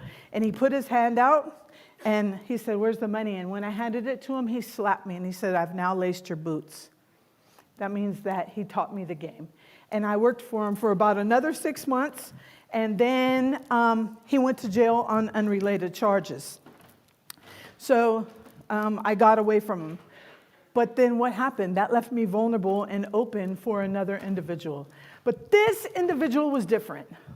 This individual listened to me. We stayed up all night long, and he talked to me, and he embraced me. He snuggled with me. He took care of me. He knew my hopes, my dreams, my fears, the things that made me worry. He knew that I was my mom's only child, and he knew that I had 2 kids that had not met. I had 2 older kids that had not met my 2 younger kids, right? And so he said he was going to take care of all of that. So with him, I caught a kidnapping charge. I went to prison for kidnapping. And when we got out, we hooked right back up because he said, I'm going to take care of you, babe. I'm going to take care of you. Because, see, what had happened was those nights that we were talking and he knew all about my life, he knew that I had already done this. And so, babe, you can just help us a little bit. It's okay, we could do this, but this time I'm going to give you a gun. And that way you could take care of yourself. You're not going to get raped. No, you're not going to get robbed because you're going to be able to take care of yourself. So he gave me a gun. And then I get in the car with him after I've turned a date, and he's got this person in the car with him. And I don't know what happened, but anyway, I tell him I'm going to leave, go get something to eat. When I come back, he's no longer with her. She said that we kidnapped them. So I go to prison for kidnapping. I had no idea at the time that he used me as a form of intimidation. Babe, let me see that gun. And so I handed it to him. He said, oh, yeah, we scored on this, huh? I was like, yeah, we did. I like that type of lifestyle, right? And he was like, yeah, this is going to keep you safe. And so he went to hand it back to me, but he said, wait. And he wiped his fingerprints off the gun and then handed it back to me. So when they found the gun, they said, here's the deal. You either plea out to this or we're going to give you 10 years for every bullet and 5 years for the gun. I caught this charge in Texas. And so that meant that there was 65 years because there were 6 bullets in the gun. And so I hurried up and plead out to it. But all it did was let me get right out and go hook up with him again. He said, this time, babe, I'm going to make sure you see your mom. I know you miss your mom.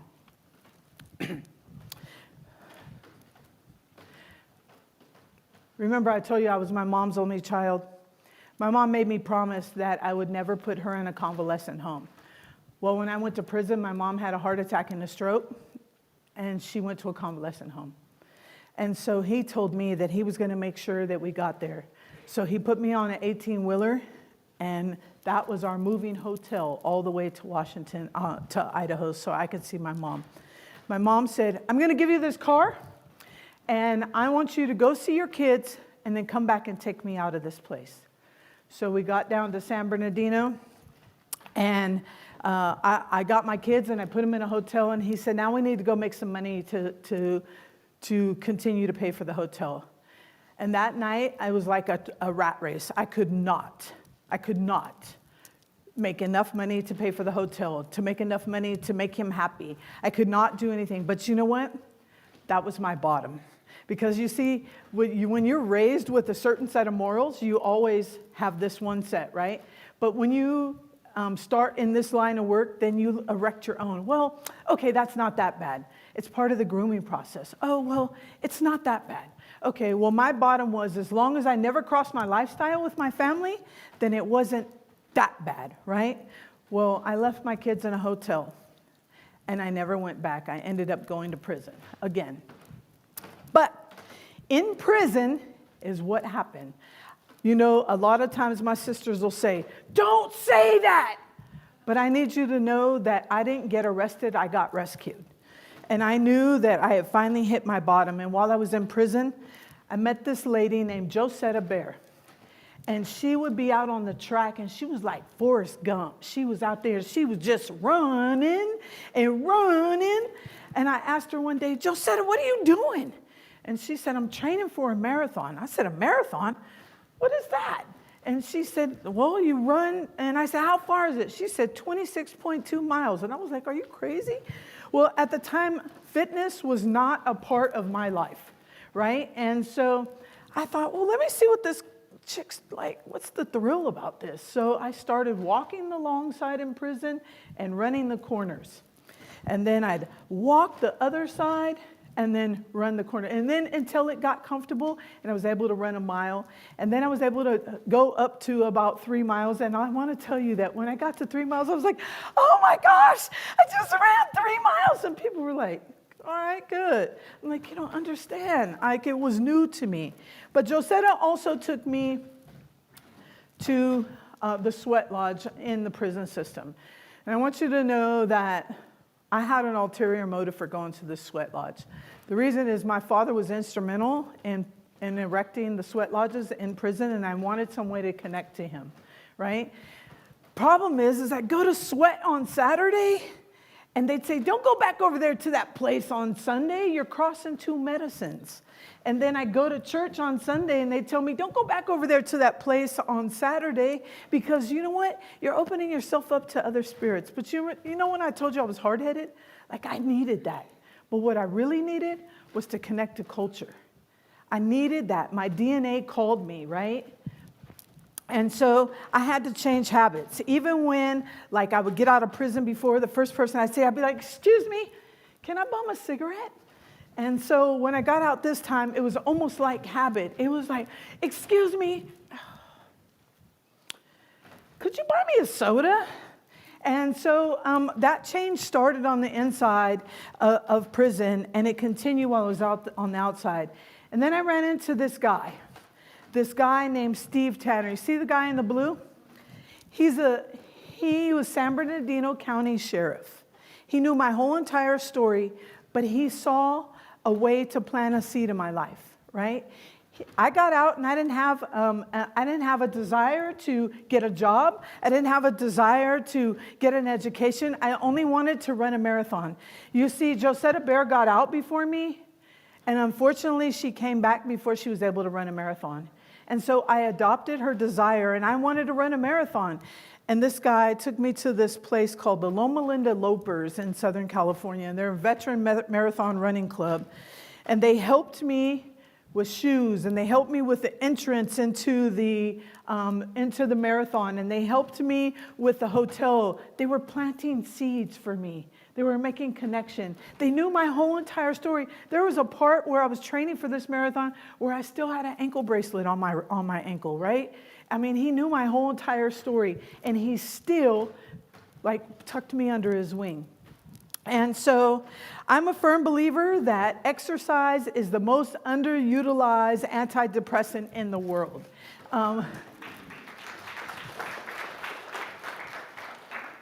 One of the ways that I feel like today that we can not only connect people back to their culture, but connect them to exercise, and we might be able to minimize some of the issues that we have. Exercise, I have this theory. I have this theory that our brain is like a bowl of sand, right? I'm not a scientist, but this is my theory. And the first initial traumatic experience that happens to you goes through that sand, right? And then every traumatic experience thereafter just continues to go through. And because we're majority water, then that water starts flowing through, right? And what happens, it just gets deeper and deeper, right? Well, when you start exercising and that bowl of sand starts moving, you start doing this, right? And it allows that water to go to other parts of the brain. I don't know. I'm in academia, but I'm not sure about that. I really want to just partner with somebody. Vulnerabilities can be a place where you can plant seeds, right? Be the Steve Tanner in people's lives. Be someone who doesn't care about how bad that individual may appear to be. You don't know all the trauma that they've already experienced. They might want to fight you. They might want to cuss you out, right? But be that person that needs they can feel that I don't even know what I'm going to say. Be that hero. There we go. Be that hero. And so with that, I want to go back over the places that people could have planted seeds. There was generational trauma. There was a parenting separation, right? There was a mom and dad, mom dated other people. There was safety and security, prejudice, relocating, being suspended from school, foster care, teen mom, searching for belonging. And I told Lauren I wasn't going to talk about my kids because it's a sore subject. I told you I have 4 kids, right? One of the highest problems in Native American country is suicide.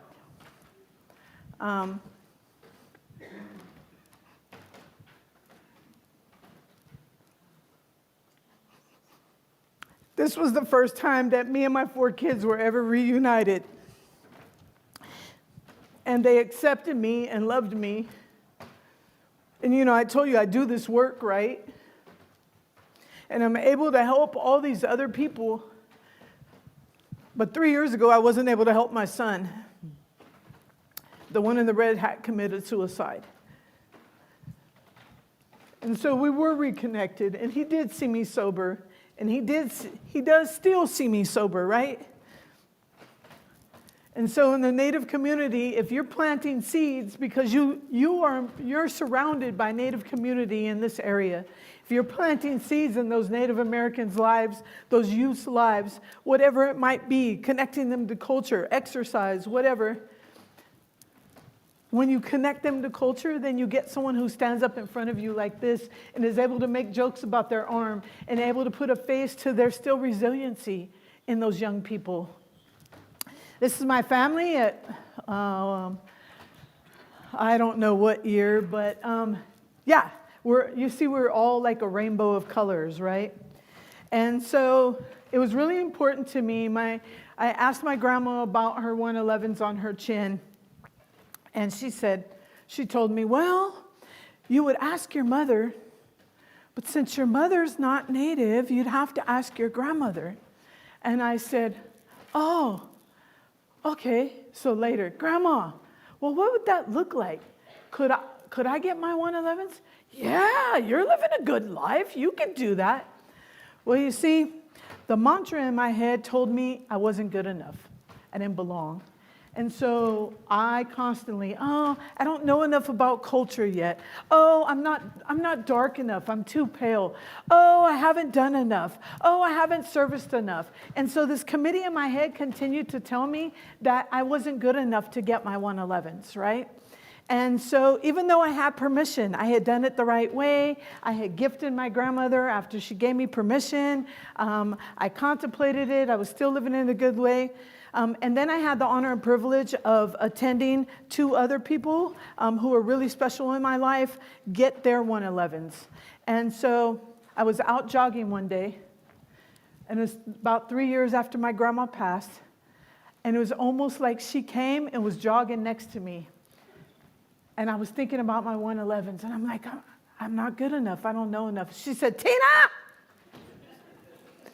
You go to church to get ready. You don't get ready, then go to church. I said, oh, wow, okay. And so what I did is I contacted someone who does traditional 111s, and I made an appointment. In June of last year, I got an appointment to get my 111s, and I invited those same 2 people. And those same 2 people came, and one of them said, her name is Yvonne, she said, what's your mantra? I said, I need a mantra? She said, oh yeah, you're gonna need a mantra. And I said, oh, okay. So my mantra was, I belong. And I'll tell you,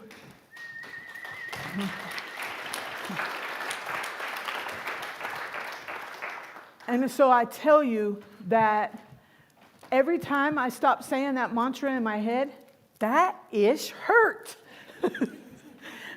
But the minute I continued to say it in my head, that I belong, it was all right. It didn't hurt. And they sang songs for me. And so today, that's why I stand up here in a basket cap and a ribbon skirt and a necklace that was made for me, and I sing a song. And I want you to know, you guys are the first person I ever sang a song with.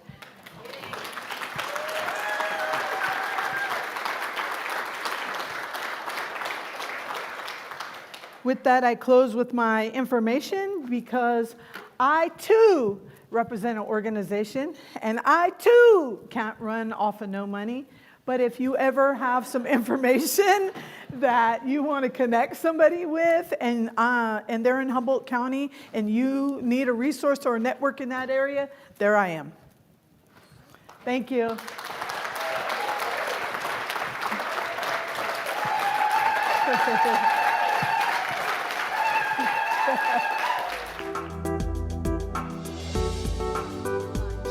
But we're going to have Justin Euteneier join us.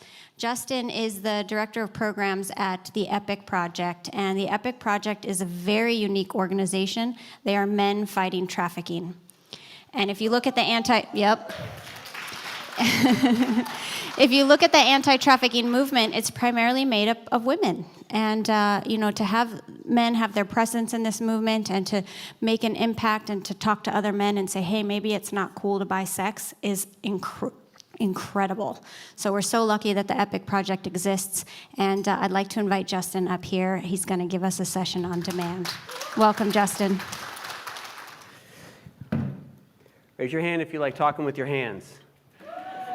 Me too, so I can't hold stuff.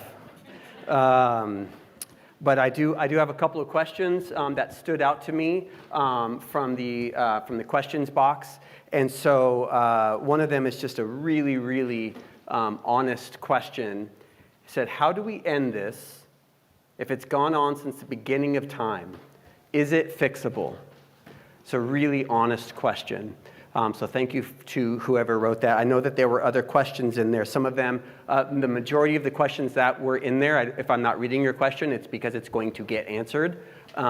This one I'm reading because I can't say I can answer that. I think that that is a question for all of us to ultimately answer over time as a community. But thank you for that honest question. So good afternoon. As Robin said, my name is Justin Euteneier, and I am filled with a lot of joy and gratitude right now. Now, those might be really strange emotions for a situation where we've had such dark conversation, such weighty conversation today, but this is a room full of people who are paying attention to this issue, and that fills me with hope. So thank you for being here today.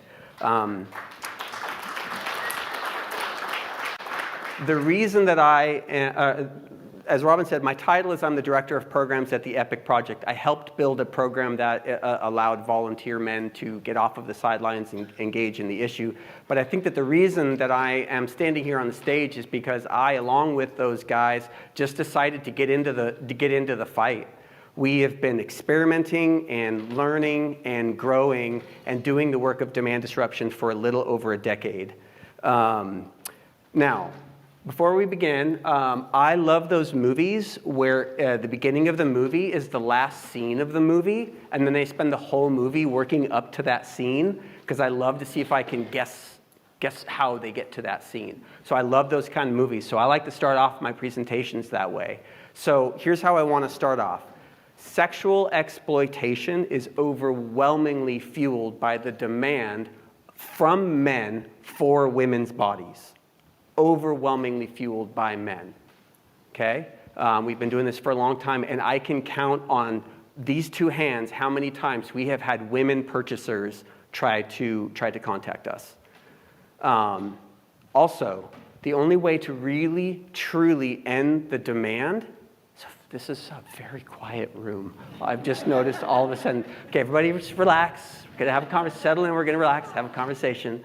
Okay, the only way to truly end the demand is to resist short-term tools that drive men further into shame. That stuff's not going to work. We have to understand the why. So when I look down, this gets louder, huh?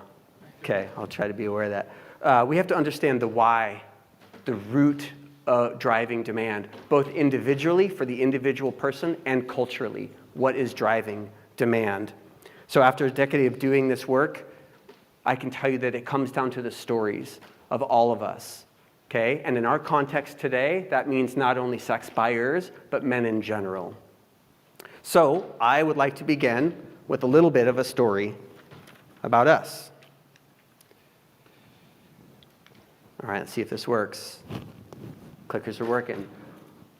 When we started off as a group of people showing up to fight, to protect girls. We'd heard about the issue. We wanted to protect people.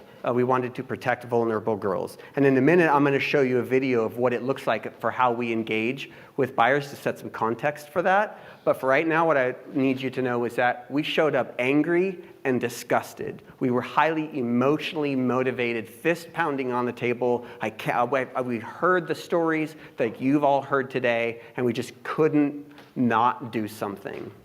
We were spurred on by quotes like, the only thing necessary for evil to triumph is for good men to sit by and do nothing, right? That's what motivated us in the beginning, and it fueled us for a little while. But eventually, we began to develop relationships with other people in the anti-trafficking movement.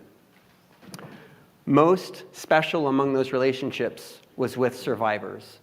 They were the experts, and they were willing to share their insights with us. They were willing to encourage us and give us some much-needed guidance.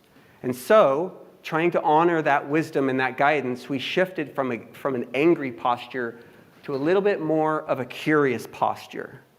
Why are men buying sex? What is their story? What is the broader narrative that they're participating in? What does accountability for a sex buyer look like? And is there anything that will actually shift the needle on the demand for commercial sex? And I intermix terms like, oh shoot, I forgot to start my timer, because everybody who knows me knows I need a timer. Okay, got it. Does that mean I just got 5 extra minutes, Lauren? Yes, all right. I don't remember where I was. Thank you. Thank you. See, it's going to take a community effort. So we shifted to being curious about these guys. What will actually work? Okay? So that shift from being angry to curious, it kind of changed who we are, how we operate, and it changed the men themselves. And so speaking of those men, I get the privilege to stand here and talk with all you lovely people today, but I just want you to know that I represent hundreds of men across the United States and Canada who have gotten off of the sidelines and decide to own this issue. By all means, clap for them, please. I wish that they could be here. There are a few of them here today. Mostly sitting over here in this corner here. So Isaac, raise your hand in the bright yellow shirt. Isaac flew in from Orange County. I mean, maybe it was for work, but also he didn't have to come all the way down here. And Isaac is one of my most prolific leaders in terms of recruiting people, and he's always trying to bring me to trainings, and it just works out really well because he lives in Southern California. So now we represent I'm representing hundreds of men that have agreed to get off the sidelines and do this work. So that's a little bit about me. I'd like to know just a little bit about you. But before we jump into that, I want to just give a special thanks to Lauren and Jordan for their trust in me, for giving me the post-lunch food coma spot. I know that everybody's probably very, very full and very, very tired, so I'm going to do my best to make sure that we all get... doesn't that look so staged? But like, we've all been there. So here's what I would like to know. If this were a smaller group, we'd get some call and response, but we don't have time to do that today. So can I just get a show of hands of everybody who's here as a victim advocate, or you work with youth in some capacity? Wow, lots of you. Thank you for the work that you are doing. Show of hands for law enforcement or people within the criminal justice system. Just a few. Okay, thank you for being here. Healthcare folks. Excellent. You're a community member. Love it. I mean, you can be a community member and those other things, but like you're here in your capacity as a community member. Legislation. Who are our policy people here? Okay, all right. You represent that entire body. All right. Awesome. And the people who would rather not say, you're welcome to just keep your hands down. And is there any group that I missed? Nonprofits. Oh, I assumed that most of those were nonprofit groups. Yeah, teachers. Oh, education. Curtis, how did you let me leave education off the list? Yeah, work with youth, education. Awesome. Well, thank you all for the work that you are doing. As we dive into demand, I want to call out 2 specific things, my own disclaimers. First, in a minute, I'm going to show you a video of us engaging with sex buyers. There's nothing explicit in this video. There's no imagery in this video. Oops. Apparently, this is a sensitive clicker. However, if the sound of a buyer trying to defend himself is something that might be difficult for you, I just want to encourage you to trust your gut and take care of yourself as you need. And second, based on what we just learned of who's in the room, I want to recognize that there may be a tension in the room. You see, I'm here to talk about buyers. I'm not here to defend buyers in any way, shape, or form. But I recognize that many of the people here in this room are dealing with some of the most horrific consequences of buyers' behavior. I want to understand why buyers do what they do so that I can actually create change in demand. Short-term stuff doesn't matter, and so I need to get more curious about why they do what they do. And so that's going to come out in this presentation today. And that may be a little bit of an elephant in the room of some tension of like trying to see buyers in a certain way and at the same time recognizing the incredible amount of harm that they cause. And so I would just, again, ask you to take care of yourself, but also ask that you maybe lean into that tension a little bit. That's that growth edge. Hopefully we can all do that together. Okay. So, demand, in the simplest term possible. If there were no buyers, there would be no business. There'd be nobody to sell. Now, in the anti-trafficking movement, a lot of times we like to use language that's a little bit more palatable. If any of you have ever read a book called Any Girl by Mia Doring, has anybody read that book? She's a survivor out of Ireland. I highly recommend this book. She is asking the anti-trafficking movement to call things what they are. So maybe said another way, if there was nobody paying to rape and purchase consent from women, boys, and girls, there would be nobody to sell. So we're going to get into demand. To start with, I want to provide a little bit of context of what it looks like. This video I'm going to play is the one I mentioned earlier. It's called a cyber patrol. It's a group of male volunteers coming together to speak to buyers who are responding to a decoy ad that we posted on a known prostitution site. Average age of girls who get involved in prostitution is 13 years old. No. Yeah, it seems pretty young. Most of these girls are forced into trafficking by pimps who take 100% of the money. Did you know that? No. This business is set up to fool men into believing that they're doing something harmless, but it's actually enslaving the girls that you're trying to contact tonight. And these girls are forced into this by pimps who take 100% of the money and control them with violence and drugs. Who said anything about prostitution? Yeah, well, you said you were responding to a call for Nina. I haven't done this before. Like, somebody a few days ago was like, I look at the blog and that's how I found it. I'm not like used to this. I have girlfriend and stuff. So I'm really sorry. Like, I just want to let you know that we talk to a lot of men, and a lot of them like to say this is their first time. And sir, I would just encourage you that when we get off this call, that you would have an honest conversation with yourself about whether or not this is your first time.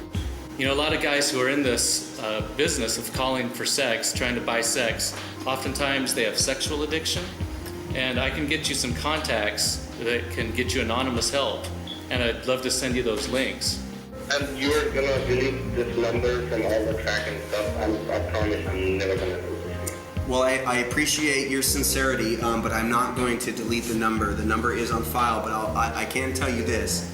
If you don't ever call one of these ads again, you won't have a problem. But if you do continue to call these ads and we intercept your phone number again, then you will go higher on the priority list, okay? Okay. Okay.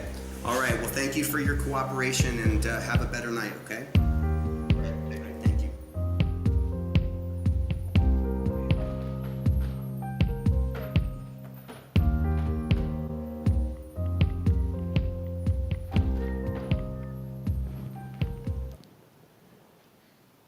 Okay.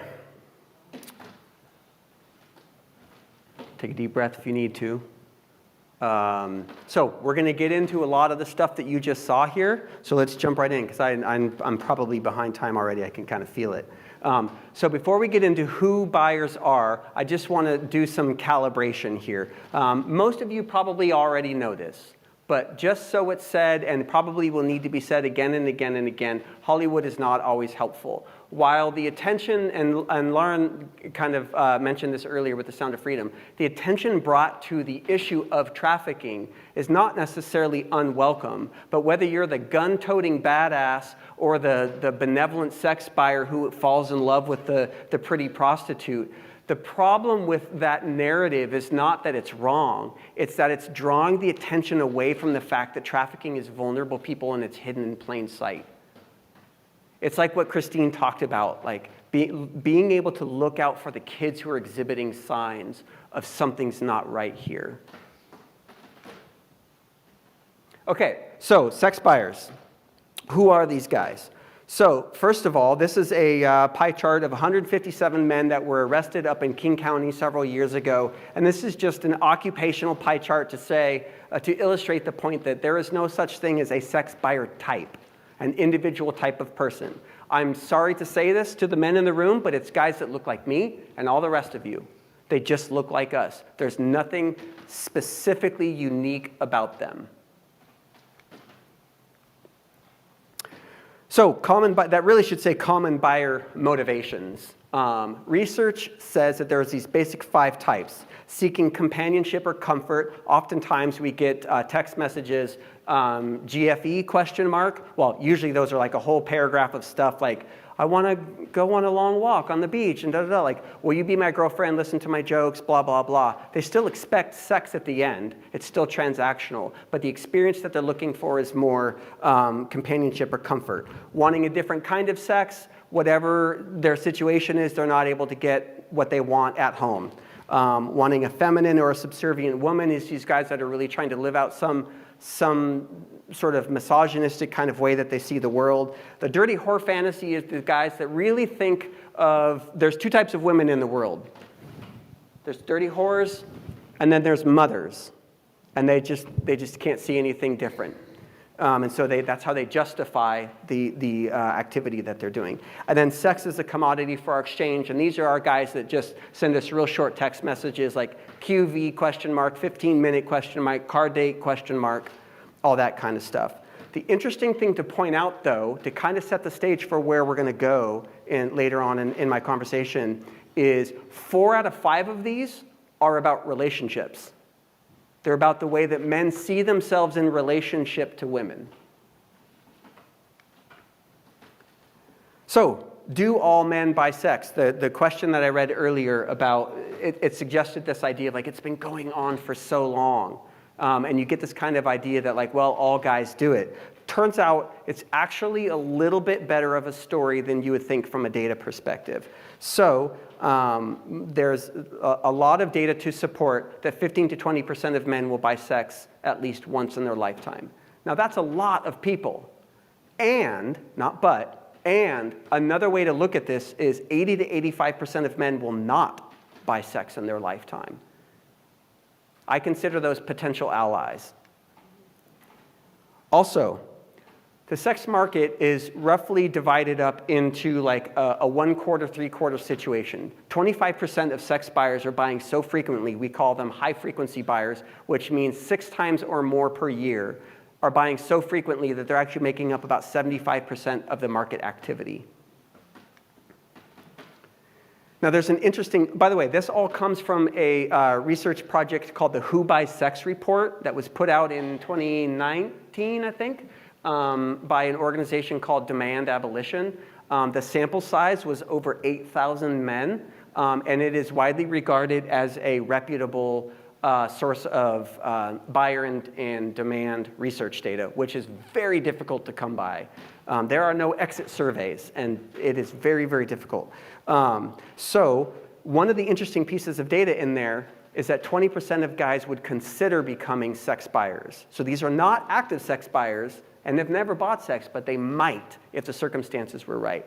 Normally, I like the audience to do the hard work at this part, but we're too big. So I'll just tell you the number one reason that most people say they think is a circumstance that would make people feel comfortable buying is the decriminalization and the legalization of prostitution, right? And so said more plainly, the legalization and the decriminalization of prostitution is going to send demand way up. There is some good news, right? So we're still in the same research. 60% of active high-frequency buyers, not just first-time guys, 60% of active high-frequency buyers either somewhat or strongly agree with the statement, I would like to stop buying sex. There's another question in there about why men who did stop buying sex stopped. Their number one reason for stopping was that it was no longer consistent with their morals. Right? Somebody might find out, concerned about being arrested, those are way down at the bottom. So at the end of the day, what we have is a head and a heart issue here. So we've got potentially 80 to 85% of guys who could be allies, and we have active buyers who actually do want to stop.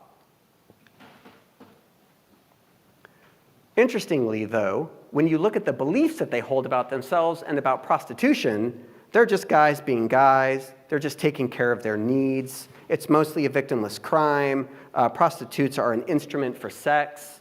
So you see this interesting juxtaposition to the narrative that they believe when they're in that mode of sex buying, the things that they justify for their own behavior, and yet this potentially more honest, more deeper side, which is I want out. I remember talking to a guy one time, he's like, man, I'd love to stop, but I've been doing this for decades, which is like,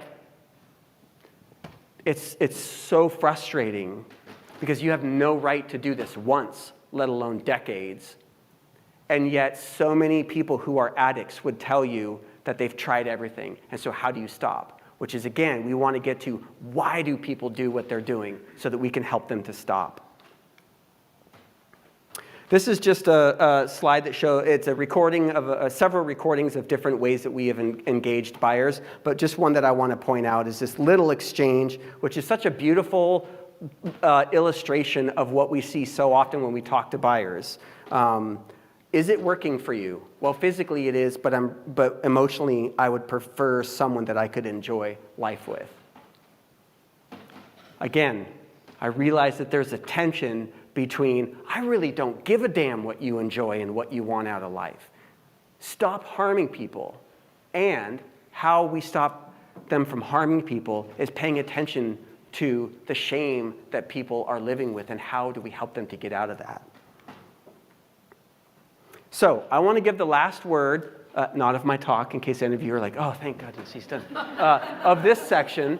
I want to give the last word of who are buyers to my friend Andrea Hines. Andrea endured 7 years in the sex trade. She is an abolitionist, a writer, and a very gifted speaker. If you ever get a chance to hear her speak, she speaks about buyer motives.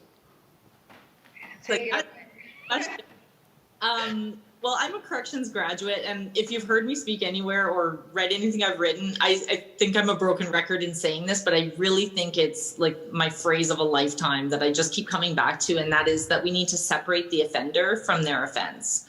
And it's very easy, like we said, to want to find a villain, want to, shame people and browbeat them, but we know that that's just not conducive to actually healing. If we assume that people are a lost cause or that they are evil by nature, given their acts, then we're really not doing them any service and we're not going to get anywhere with them. We need to come at people with a degree of accountability and understanding, because again, I think particularly people who have sold sex have seen that, men, a lot of them are not in healthy spaces when they're purchasing sex.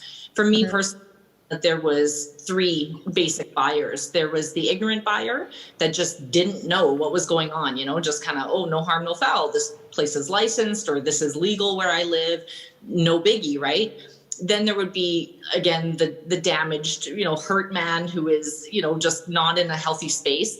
And then the smallest group I actually found was the narcissistic men. People often think, oh, men buy sex because they just can and they want to. And there definitely is that portion of the demographic, but I really find that they are the smallest part of it. So with most of men being either ignorant or, hurt in some kind of way, what that tells me is that we need to do 2 things. We need to educate men and we need to heal men. And those are 2 things that we're really, as a society, falling very short on, in my opinion, especially the healing of men, going back to that hegemonic masculinity and that man-up mentality. But, we know, again, that when people are selling sex, it's typically due to economic circumstances, but that's not the case for when people are buying sex. There's something within them that they're missing, that they're seeking, whether that's, physical intimacy, emotional intimacy. So we need to approach them, I think, in a different way than we do. And we often hear people say, well, why are we going to do, for example, a Nordic model type approach, right? Why wouldn't we criminalize women when we're criminalizing men? And we have to understand that people are typically engaging in the sex trade for different reasons. So I think that, there is a way to hold men accountable, to challenge their behavior, but to, like Jamie said, meet people where they're at and to try to just understand, why are they there? Why are they on that doorstep? Because I've learned that most men that I've at least spoken to at the John School. For example, we had one John School November 25th, 2018. Again, don't quote me, but we had about 25 men there, and every single one of them on an anonymous form said that they wanted to stop purchasing sex. So when people think that it's just like this rah-rah thing that men are doing, I try to challenge that, because I've never really seen that. Again, the small portion that are, narcissistic tendency, yes, but I didn't even find that was more than maybe 5% of buyers that were coming my way. It was ignorant men and it was hurt men. So I really think education and healing is how we can meet them where they're at, hold them accountable, but still, address the situation and the harm that they're causing. Separate the offender from the offense. Educate and heal men. If I had been told that when I first got into this, when I was angry and disgusted, I would have had very mixed feelings about that. Because I've been taught that when a man harms a woman, you deal with him very firmly. That's not right, right? So you deal with them very, very firmly. But here we have somebody, and we've heard this from many, many survivors, you have somebody who's been so deeply hurt by men telling us that men need to be healed and educated. So, do I get to listen to my pride, or do I get to listen to the wisdom of an expert?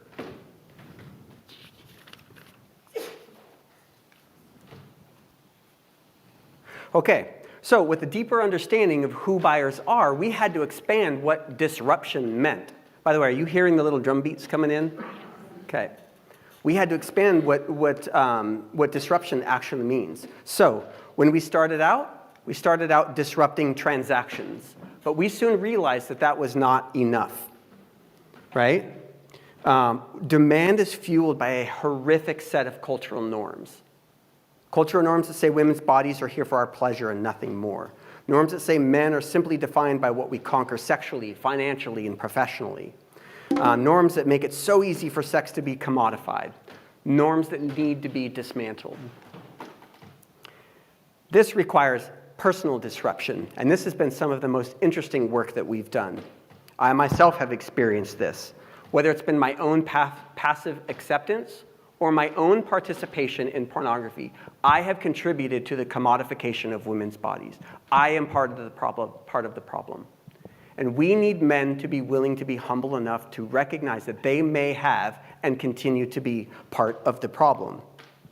I grew up in a home that was very misogynistic and classically patriarchal and all of those things. And I had to learn that I had passively accepted certain truths. And I could no longer, doing this work, I could no longer stand by what those truths were. And so expanding our model for disruption led to a pretty significant evolution in our theory of disruption. So tomorrow you're going to hear from Tom, the Epic founder, about the heart behind this evolution. But I asked his permission to give you just a little bit of a teaser. Belonging is a human need. It is not a convenient or preferential want. It is a human need. And I believe that sex buyers are experiencing a lack of belonging. I think that they're trying to leverage some sort of perceived entitlement to women's bodies to purchase some sort of cheap version of feeling belonging. Remember that little text snippet? Yeah, it works physically, but I'm still not getting what I wanted. I wanted connection with another human being.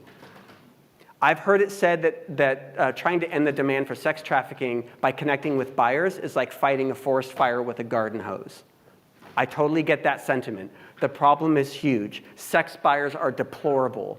The harm is so deep. I totally get it. But I'm also unwilling to sit by and do nothing because the problem is too big. I'm also unwilling to use short-term modalities and tools that are shame-based so that I can feel better about my participation in the anti-trafficking movement. I want real change, right? I'm a dad of 3, and I feel like I got an old home and I'm busy all the time. Like, I'm way too busy to be doing shit that doesn't work. Pardon my language. So belonging is that solution, right? Belonging is that solution. And interestingly enough, it has been survivors who have come alongside us who have encouraged us the most in this direction, because they say this is very similar to journeying alongside victims who are trying to get out of the life. You don't swoop in and extract them and rescue them. You journey with them for real change. So, what does it look like in practice? I'm gonna try to speed myself up here a little bit. What it looks like in practice is two practical ways that we engage our market disruption, what we call cyber patrols, which you saw, and law enforcement. Just really briefly unpacking cyber patrols. In our decade of doing this, we have trained hundreds of men across the US and Canada. We're currently active in 21 cities. We've conducted 1,500 patrols, 14,000 man hours, 285,000 purchase attempts, which is basically one text thread or one phone call for one of our decoys, from 145,000 unique buyers, which has all resulted in tens of thousands of conversations directly with buyers while they're in the midst of trying to purchase. What that looks like is a platform we use. We post our decoy ads on known prostitution websites. The buyers will call or text in. Their information goes through a whole sophisticated suite of software that we've developed over the years. And by the time the volunteer sees that little drumbeat on our platform, he is aware of the name of the decoy, the location of the decoy, the purchase history of this buyer, and any conversation history we've had with this buyer. They have been trained, and this is just a real a screenshot of what that platform looks like. But what I'm really happy about and most proud of is this. We train our volunteers that after every text conversation or every phone conversation to fill out this qualitative survey of that engagement with the buyer. Like I said earlier, sex buyer data is very difficult to come by. And so we are the only organization that I am aware of still. There's several organizations doing anti-trafficking, some now beginning to do demand work. I believe we are still the only organization that collects real-time qualitative data from buyers in the midst of their purchasing. And it's just a really profound set of data that we have. The tactics that we use are, as you can imagine, we try to train our volunteers to ask open-ended questions rather than make lots of statements. Don't blast these guys with your gospel of truth. Invite these guys to tell their story. One of the ways, one of the keystones of our tactics is this sort of quadrant of accountability. We do not have legal or judicial, I guess that's saying the same thing in two different ways. We do not have real authority over these guys. What we have is relational capital that we try to spend. We basically say, you are not born as a sex buyer. Stop acting out of something that you are not. We are holding you accountable to being the best version of yourself, but we are unwilling to use shaming tools to do that. So we want to offer you hope. So we try to stay in that upper right quadrant of offering them a restorative opportunity. They don't all take it, right? But we are unwilling to use simply punitive measures, and we're also unwilling to offer them some sort of a watered down kind of a hope. We train our volunteers to have a stomach for justice. You break down any narrative that they're bringing that justifies their behavior. Here's a couple of quotes. There's several quotes. I'm just going to do one from each category. This one from a buyer. I really wish I could express to you how much your one phone call changed the direction of my life. And then from a volunteer,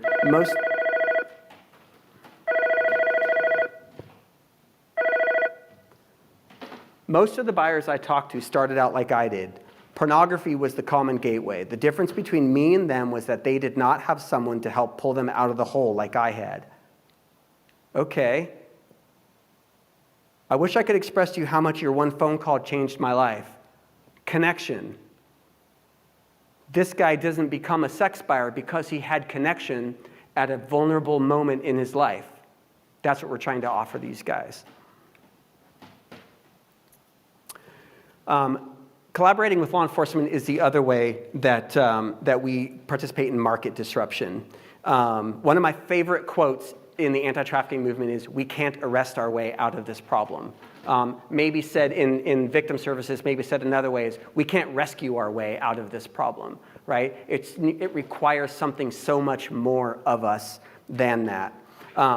So there's a variety of different ways that we collaborate with law enforcement, but just to kind of get to the story I really want to tell, this is myself and several other volunteers speaking with the buyer after he had been arrested. They are arrested, questioned, processed, and they are free to go, and they're given the invitation to come and talk to us afterwards. They don't have to stay. The majority of them do, interestingly enough. This particular guy stayed and talked to us, but the story that I want to tell you is just a couple of months ago. We were on a sting, and Curtis, who's over at the Epic table, was with me. We talked to several guys that day, and this one particular buyer, he was so upset he couldn't even sit down, and he was pacing all over the place and looking out the window and talking about how, you know, his life was filled with so much chaos, and he's probably going to lose his fiance over this, and all, like, just doomsday kind of stuff. But he was open to talking, and he talked a lot, and he was open to a follow-up conversation with us. So we agreed we were going to talk Monday at 11 a.m.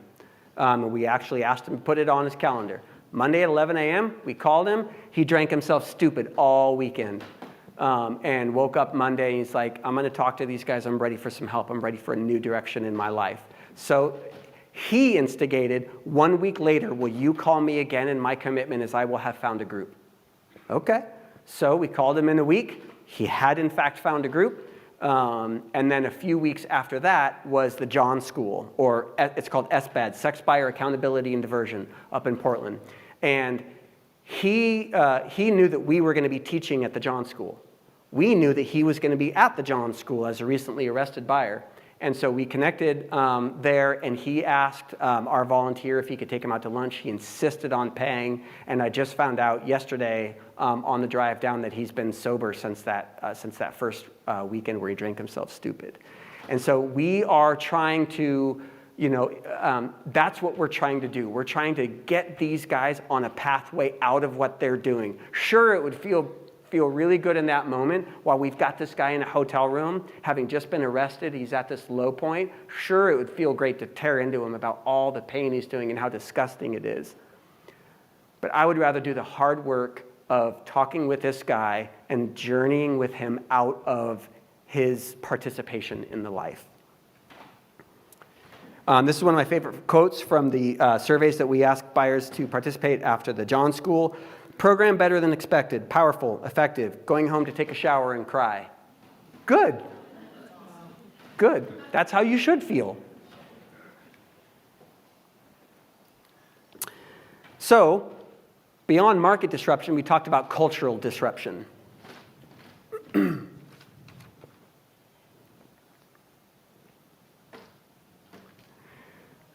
The demand that these guys are bringing is fueled by just really a horrific set of cultural norms, right? Prostitution that says, like, women are just readily available and they're just here for our disposable pleasure.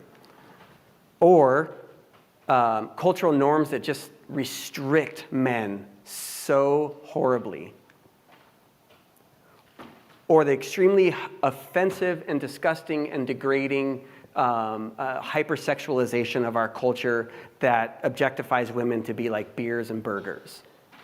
So we resist that. We become a community of people who are no longer willing to tolerate it. We say no more. We partner with and we partner with youth, right? Like the folks over there, Alex and Ashlyn from My Friends Are Not For Sale, youth who want to take on the ownership of looking out for youth, right? What do we need to be looking out for in terms of grooming? If you haven't spoken with those two young people are going to give you hope for the future. Go talk with them if you haven't.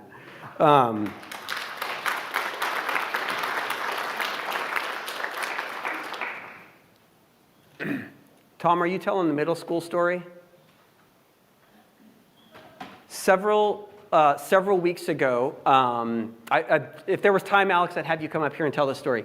Several weeks ago, the high school My Friends Are Not For Sale group went to a local middle school, and there are some girls that are interested in bringing that kind of content to their middle school. So we're calibrating it for middle school.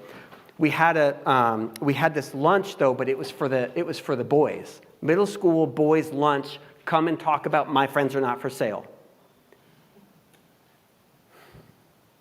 Something like 70 middle school boys came to this thing to talk about My Friends Are Not for Sale. And it's so cool to see like a high school guy paying attention to that kind of a thing and bringing other young people along with him. So go talk to Alex.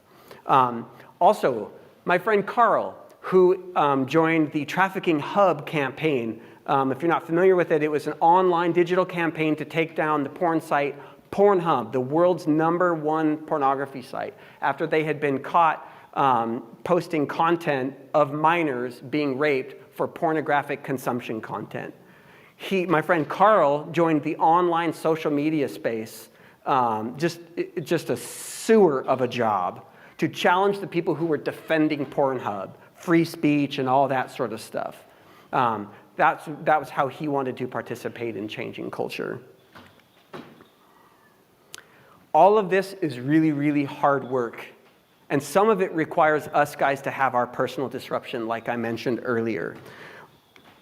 For the sake of time, I just want to read you this quote. For true culture change, the internal shift that happens within us is just as important as the conversations we have with buyers. These are guys that are showing up originally to do the work and then realize, wow, this is as much about me as it is the sex buyer. Who am I? How am I showing up into the world? What's the lens that I see the world through?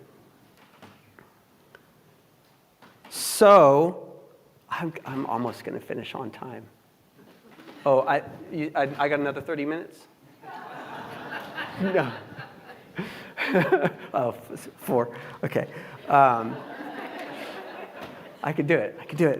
I want to end with what I call the do one thing. And this is not a phrase that I came up with. I am borrowing this from my 3rd grade daughter. This is my beautiful daughter, Sophie. When she was in the 3rd grade, she came home one day and told me that she was on the green team. And a project that the green team had was they filled out all these tiny little stickies of one thing that you could do to help make our planet healthy, right? I said, oh, that's so cool. You know, what are some of the things that the kids said?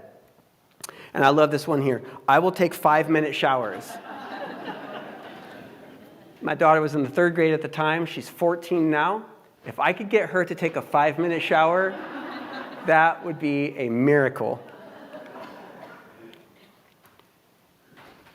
So she's telling me about this project. That's so cool, sweetie. Like, tell me all about it. Well, Dad, and she pulls out a piece of paper. It was a contract. It was a contract for parents to fill out what is their do one thing, and you had to sign it, and she was going to turn it in. So my do one thing was I will no longer use disposable coffee cups.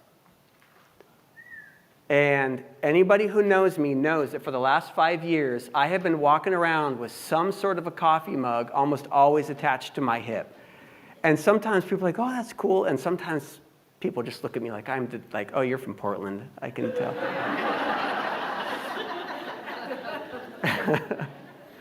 But there are a few things as humbling as having to go to my daughter to say to her, sweetie, I used a disposable coffee cup. I'm really sorry. I violated our contract. That really matters to me. I'm going to try not to do that again. So, guys, I want to talk to you for just a second. This is our issue, right? This is our issue to own. All of the victim services, arresting traffickers, all that stuff is super important. But, raise your hand if you don't want to solve this problem. If you want to keep all the nonprofits going with all the work, right? So if we actually want to solve this problem, guys, we have to own this. This is our work. This is demand work, right? This is not about trying to find the right nonprofit to rescue all the people. This is our work to do. So what I would like you to do in the next few minutes is write down something that is your do one thing. That's real. As my friend Curtis likes to say, once you've written it down, it's yours. You own it. It's your responsibility to manifest that into the world. So I would love for you to write down your do one thing. It does not have to be big and grand, right? I wish I had, I have it in my In my book bag over there, I have a leather journal with an event that we hosted in 2018, and it was a do one thing card, and we took time to have everybody write down their do one thing cards. And I still have mine. And there was do one thing personally and do one thing externally. My do one thing personally was I had to get my anger in check. I could not be effective in this work with the anger that I had. So that was my personal do one thing, and I've been working really hard on that so I can show up to these conversations with these guys with curiosity instead of anger, right? And then I've got my external do one thing. So please, consider your do one thing, and then I'm going to ask you to do something with it. I'm going to ask you to write down the name of somebody that you will tell your do one thing to. I'm serious. This is not like this cool conference party trick. What's your do one thing? Write down the name of who you're going to tell, and write down a date that you're going to tell them by. Because guys, we're here because we think that sex trafficking is harmful in our world and we don't want to see it anymore. It's not going to go away unless we do something about it. I don't think I have anything left. So thank you very much for your time.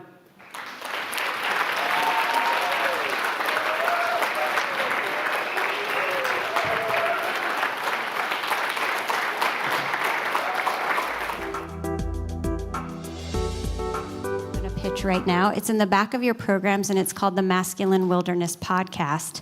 And he interviewed Rebecca Bender on there, and Andrea Hines, who was the video clip in Justin's presentation, and many, many more to come. So that's my plug for the podcast.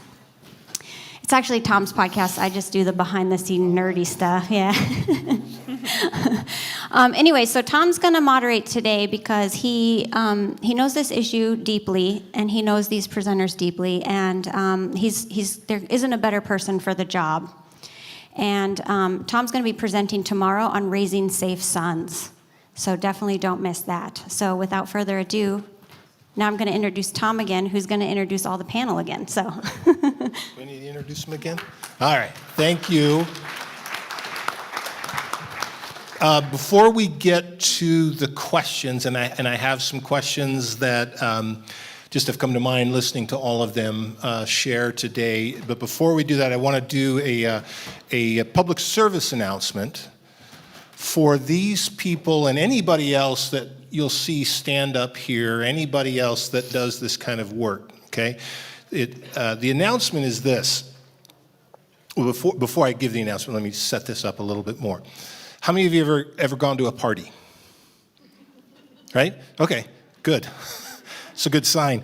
When you go to a party, especially if you don't know anybody, like what's one of the very earliest parts of the conversation?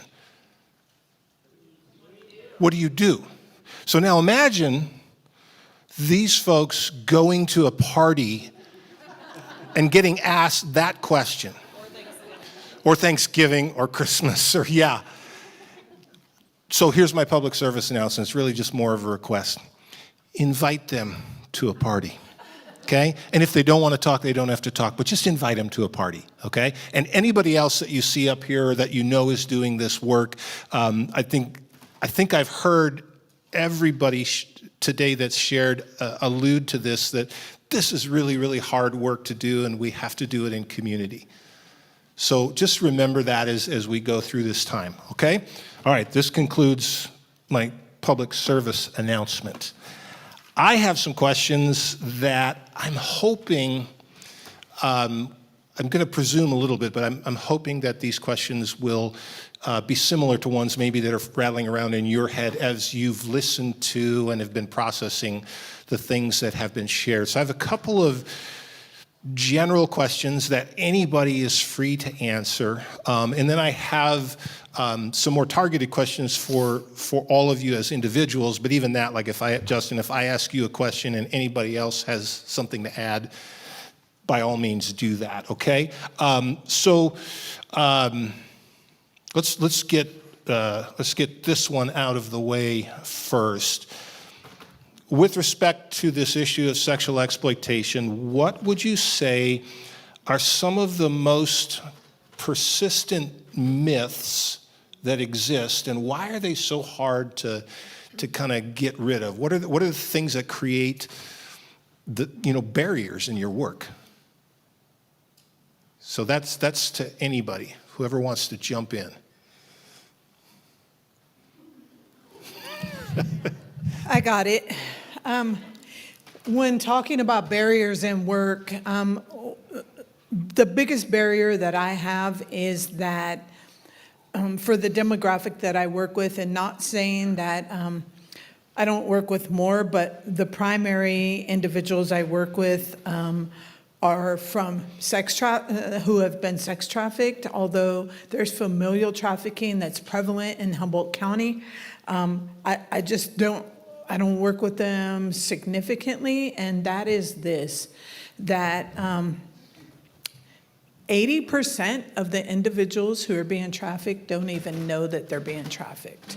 They feel like and I'm speaking from experience, my picker was broke. My picker was broke at men, and it was all my fault, right? And the biggest other myth is, or the biggest other barrier is that 90% of the time, these individuals 100% believe that they're in love, and so therefore their loyalty lies with the individual that they love. Those are the two barriers I run across.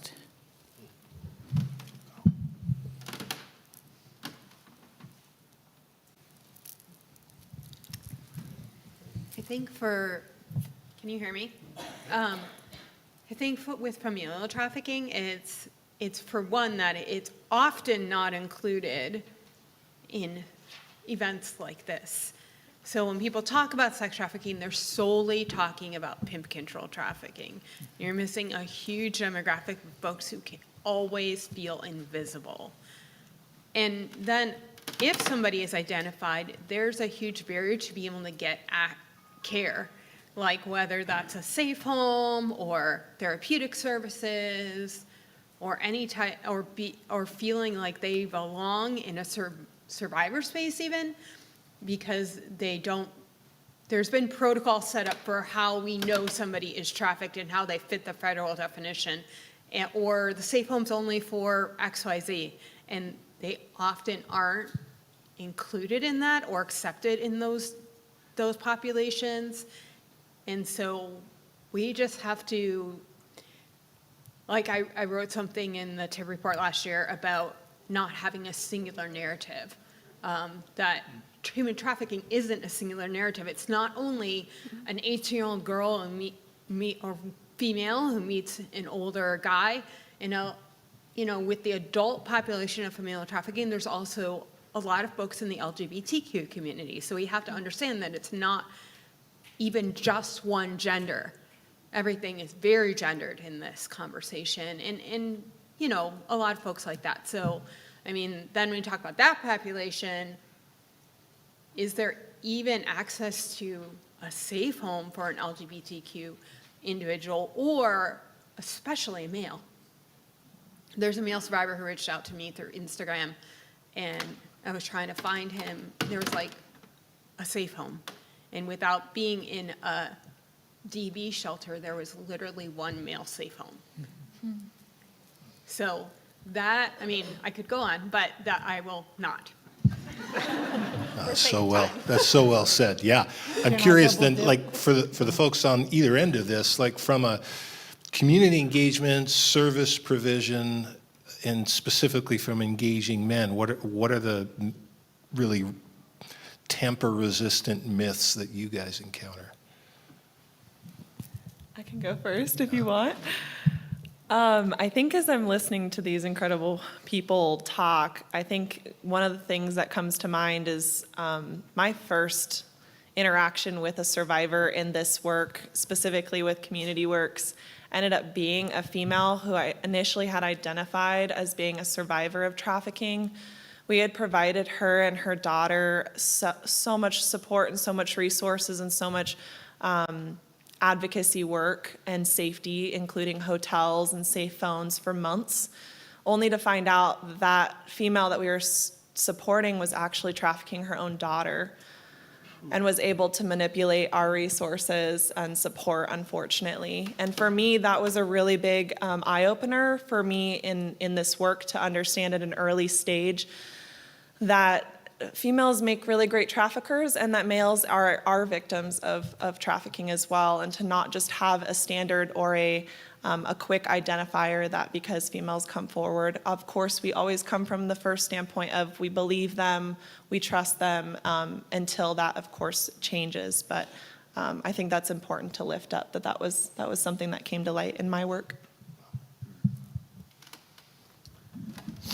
I'll just briefly add that the myths/barriers that I come across are, since I'm trying to engage men, is I can't participate in this work because I looked at pornography.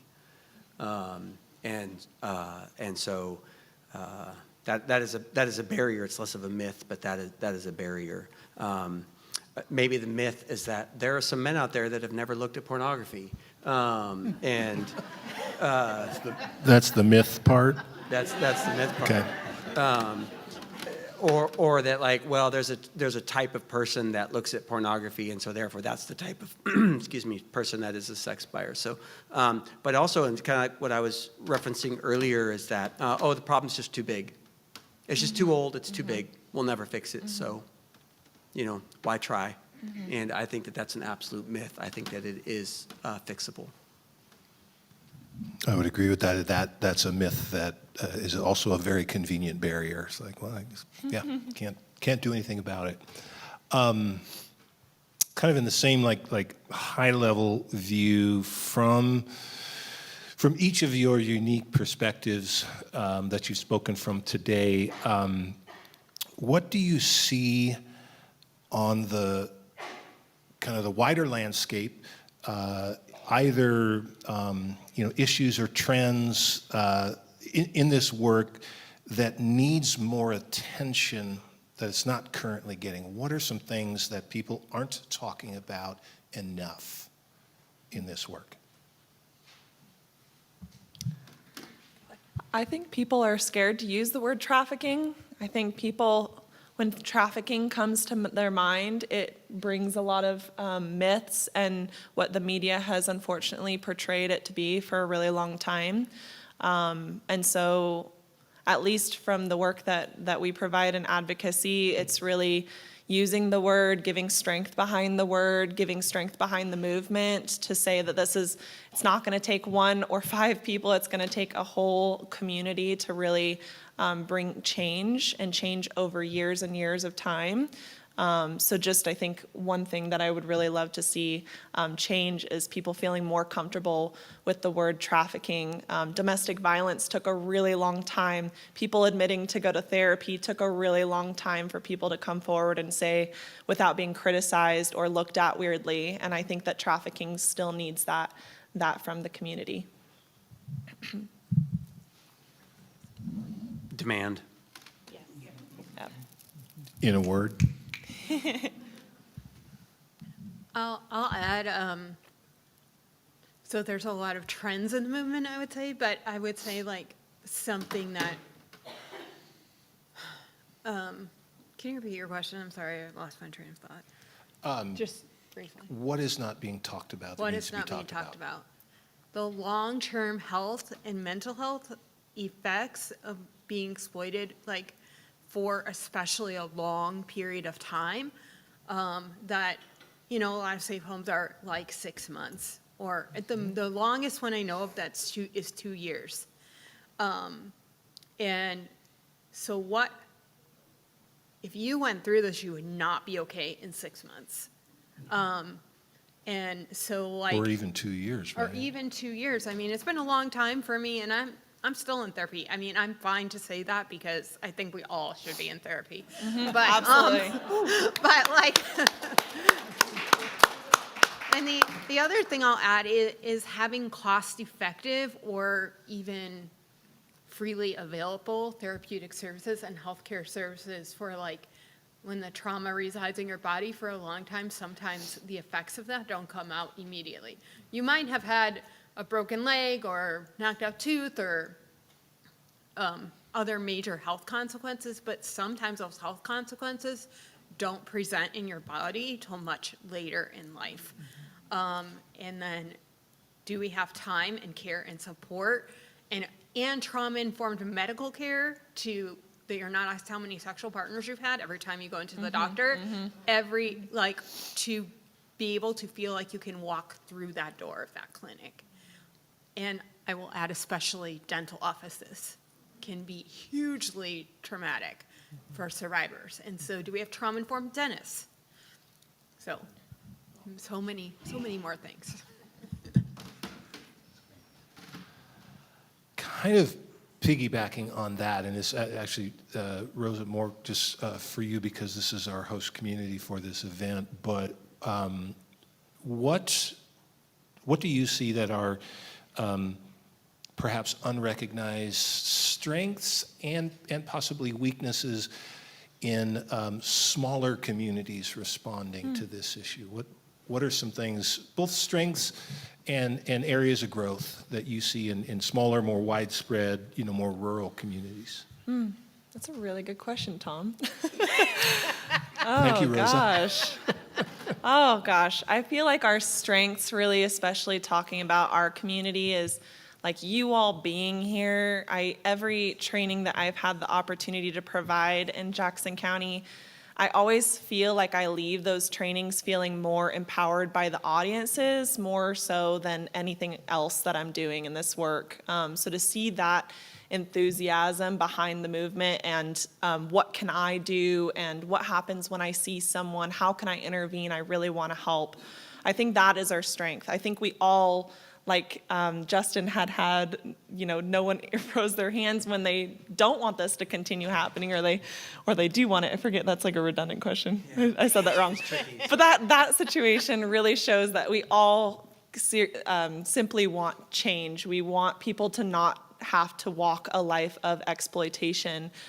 We want them to be provided with support at every door, at every open door, to every facility that they're going to intersect with, medical offices, dental offices, law enforcement, Department of Human Services. I could go on, but just every agency really being a part of this is what's necessary. And in terms of weaknesses, I don't really like to talk about weaknesses because I feel like I'm just strength focused, but I feel like weaknesses is maybe just ignoring the issue and saying that it doesn't happen here, because really we're not going to be able to make a difference if we ignore the issue or pretend it's not here. So I guess I'll leave it with that. Yeah. Tina, I'm curious if from a small... Thank you. Over here, somewhere.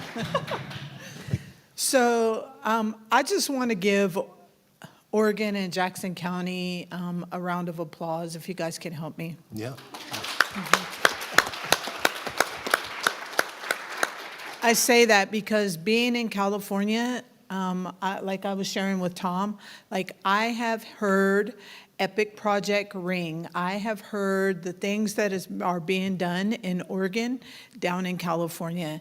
And one of the major things that I feel is a strength is I continuously hear how they're using survivor voices, how they're consulting survivors, how they're including survivors. Oh, well, I could do this.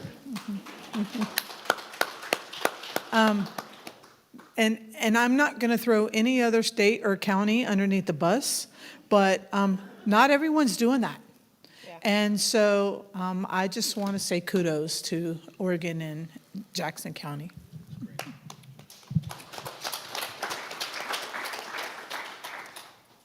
This is, like I said, this is just hard work. It's difficult. It can be discouraging and demoralizing at times.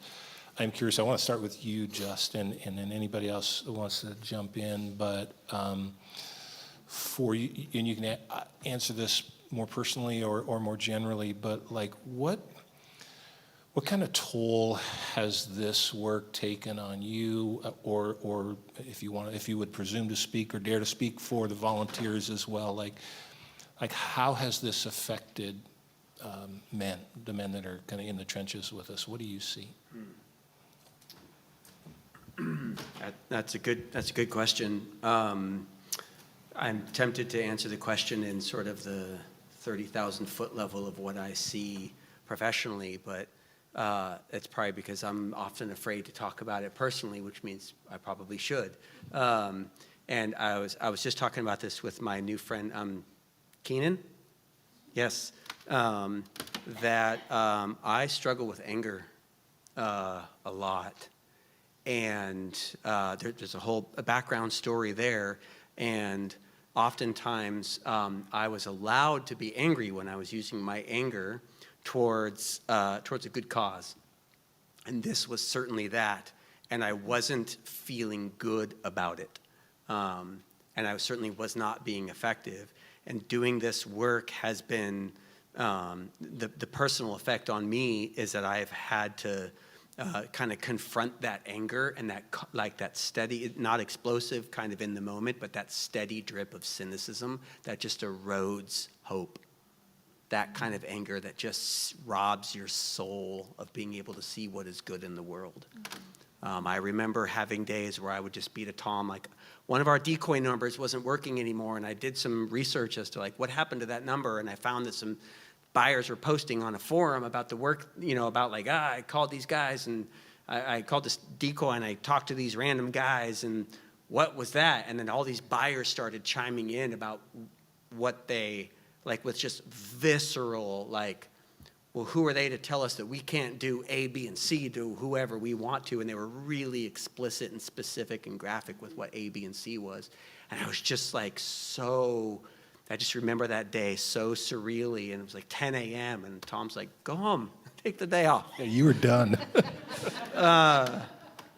And so I just think that, so what I can say, and be interesting to hear from Isaac and Curtis and even Alex, what their personal experience has been, but I hear the guys saying that they too are having these really personal reconciliations of some sort. Personal reconciliation with their own history of sexual exploitation, personal reconciliation with their own history as a parent, personal reconciliation with their own history of being exploited, so much personal reconciliation. And so it's sort of we always say that like you can never do demand disruption work alone. And maybe it's the same with victim work, but yeah, the guys are having very personal disruptions that are, for those of you that are Ted Lasso fans, when Sharon says, Ted, the truth will set you free, but first it will piss you off. That has been my experience doing this work. Thanks, man. Anybody else? So I can't speak to the demand side or men, but I can tell you that this is a personal, how doing this work has affected me. How many are parents in here? How many are harder on their own kids than they are somebody else's kids? Okay. So this work has caused me not to be compassionate with my own family members that I see displaying red flags. This work has caused me to ignore the warning signs when my son was on the verge before he committed suicide, right?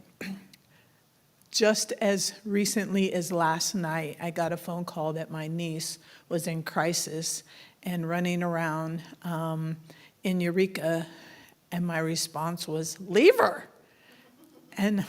But had that been somebody else calling me, I would have got in my car and went and found them. And so I only came to this realization last night. Like, if that would have been somebody else, I wouldn't have said that.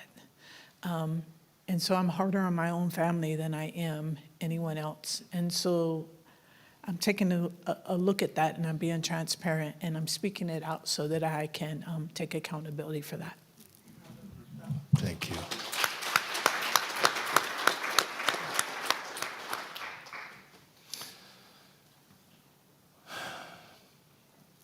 Tina, I want to come back to you. You said some things when you shared earlier that I found personally just very profound and so full of wisdom. You talked about planting seeds. And I'm going to start with you, but we can go to anybody else that feels like they have something to add. And I love that picture of planting seeds because that's life-giving, right? So much of what we're dealing with is, eroding life, but this is preemptive life-giving activity. What seeds should we be planting in the culture of boys? The seeds that we should be planting in the culture of boys are that they are the caretakers of women, that they are the caretakers of their siblings, that they are responsible and accountable to be vulnerable and show emotion, that it's okay to do that. They don't have to be like, don't you know who I am? And so those seeds of vulnerability in a good way are the seeds that should be planted in boys. The seeds that they need to take care of their land, of the people in which are closest to them, whether those caretakers don't always have to be family, but maybe it's the land, it's stuff that can be a legacy. I know that when I spoke about who my grandma was, I heard many people in here say, yes, they knew who she was. And I only hope to leave a legacy like that. And so the only way we can leave legacies like that is by planting seeds. Mm-hmm. Absolutely.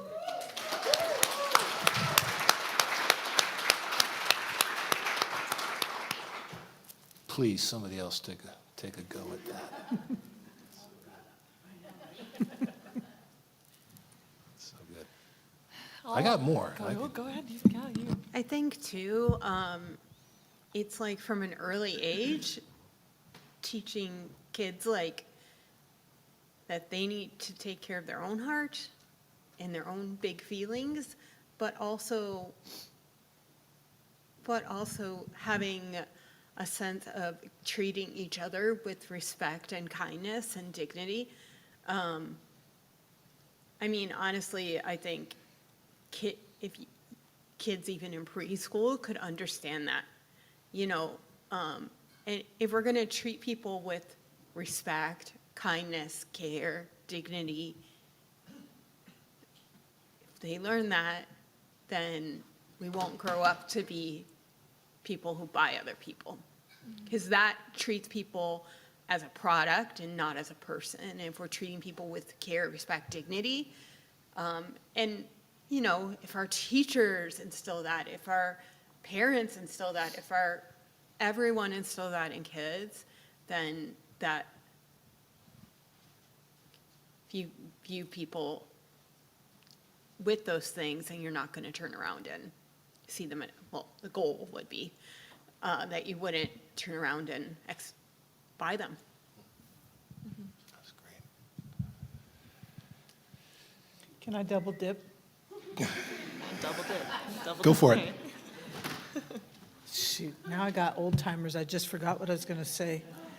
Oh no, old timers. Just jump in again whenever. All right, if I remember it. Well, so Tina, you talked about planting seeds, but there are actually two things you said that really tweaked my ears. That was the first one. The second one was, and I've never heard in this kind of a setting someone speaking from a survivor lens use the R word. You said rescue, and I was always taught, you know, that's not the best language to use, but I'm going to use it, but I'm going to address it to a different population. Justin, I want you to start, but again, anyone else that wants to pile on, please do so. The question is, from what do men need to be rescued? Oh, wow. I love this question.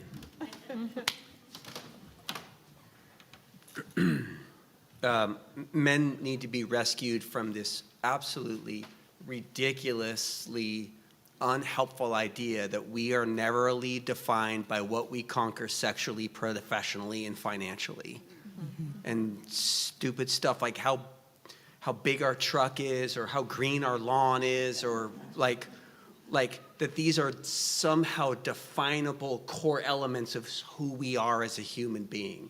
We need to be rescued from that just absurdity and the restrictiveness, and rescued from this. This is another myth, like, you know, men have 2 emotions or 3 emotions, like angry, horny, and hungry. Like rescued from these ideas that like we somehow don't have these things that are very, very real. And but we do have them, but we're not supposed to have them. So we do stupid stuff because we don't know what to do with this thing we're not supposed to have, right? We need to be rescued from that. And I would just add one more, like, we need to be rescued from the idea that when we finally do realize we have those things, we can't talk to anybody about it. Guys, talk to each other about your stuff. Get vulnerable. And vulnerable doesn't mean tell the world all your skeletons in the closet. Vulnerable just means, like, tell people what's going on and ask for help. Just talk about stuff. I think to piggyback on what Justin said, unfortunately, youth, young boys and young girls today are motivated by what they see on social media. And so how many likes can I get? How many views can I get?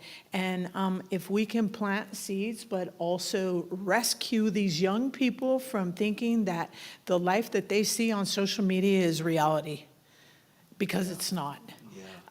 And so if we could rescue, especially young boys, like, how many likes can I get? How many views? Oh, she liked my picture. All of that stuff. Like, it's not reality. If you see a guy that is flashing, I always tell these young people, you see that guy flashing his watch? I use this in one of my trainings. I say, yeah, it's fake. Yeah. No, I know it's not. Well, then I end up pulling the watch out. I have brought the watch out and said, see, this is the same watch, right? And I do that just because I'm trying to teach young people that social media is not real. It's not reality. People are going to post their best face on social media. My relative just taught me, I'm kind of pale native, right? And so my relative just showed me how to use a little color filter so I look like... Right? And the truth is, it's not real.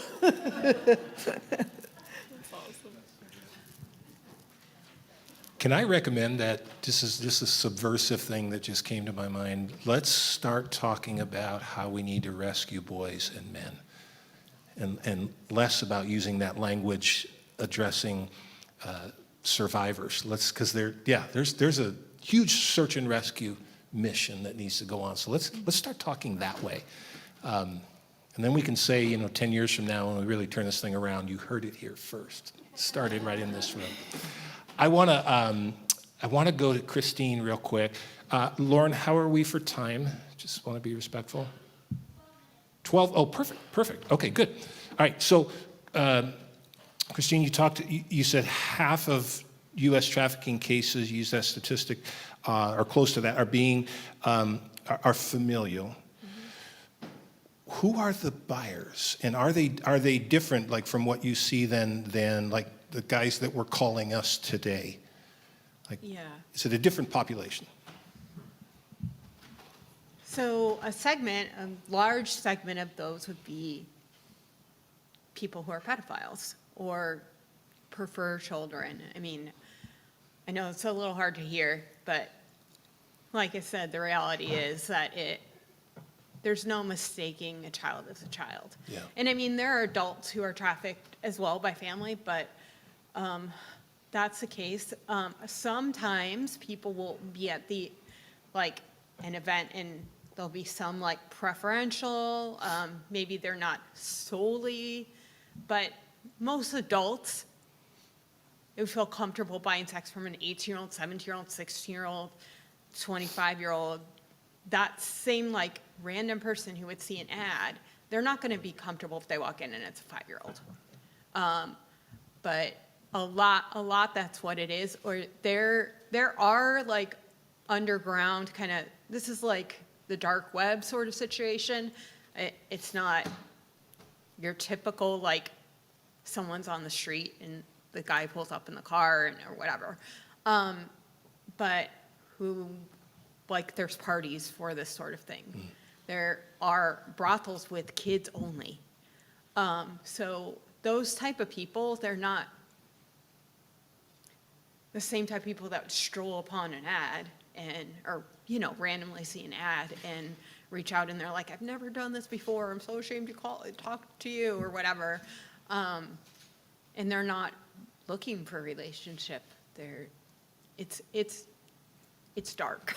Yeah. It's kind of, yeah. And So it wouldn't be the bachelor party guys necessarily.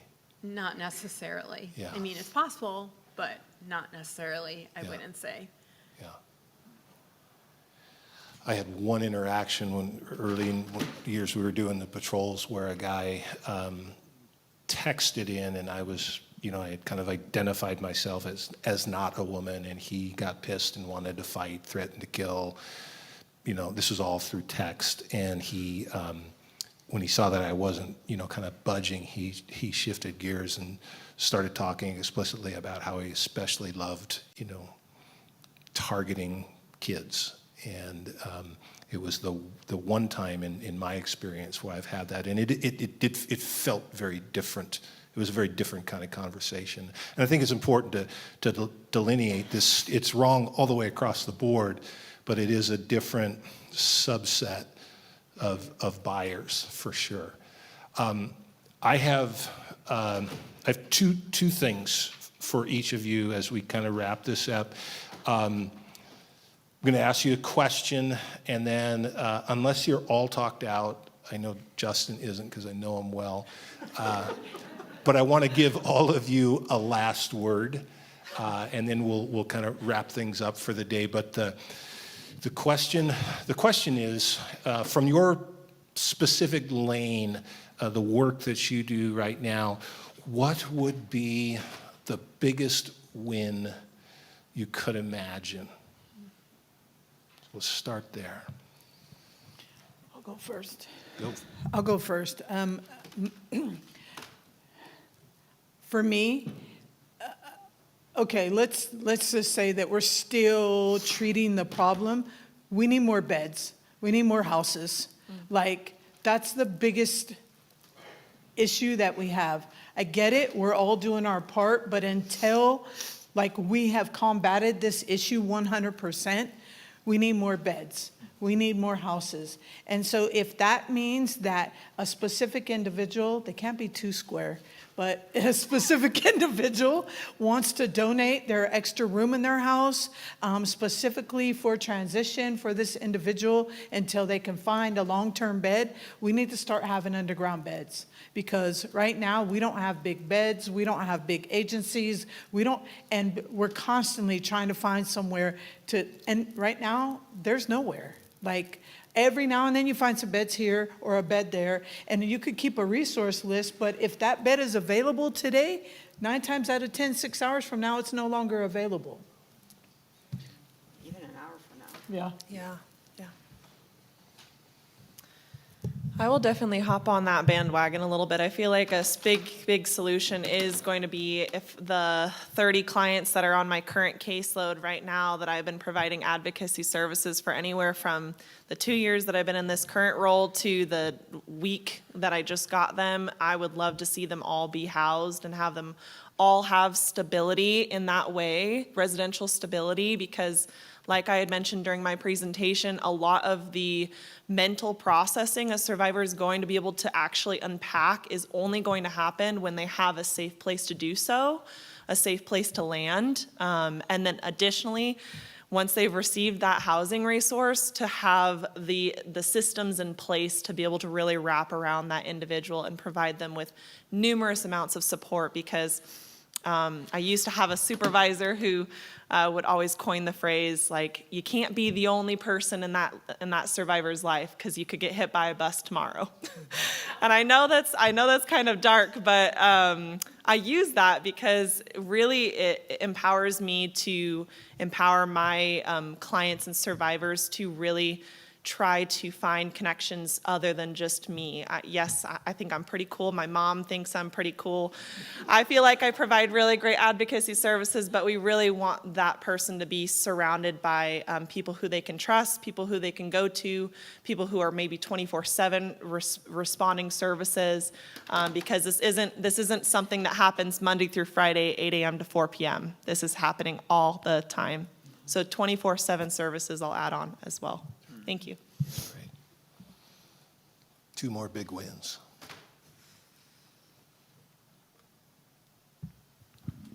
Gosh, there's so much to say. Like, I've been trying to think, like, what one thing do I say? I mean, yes to the housing.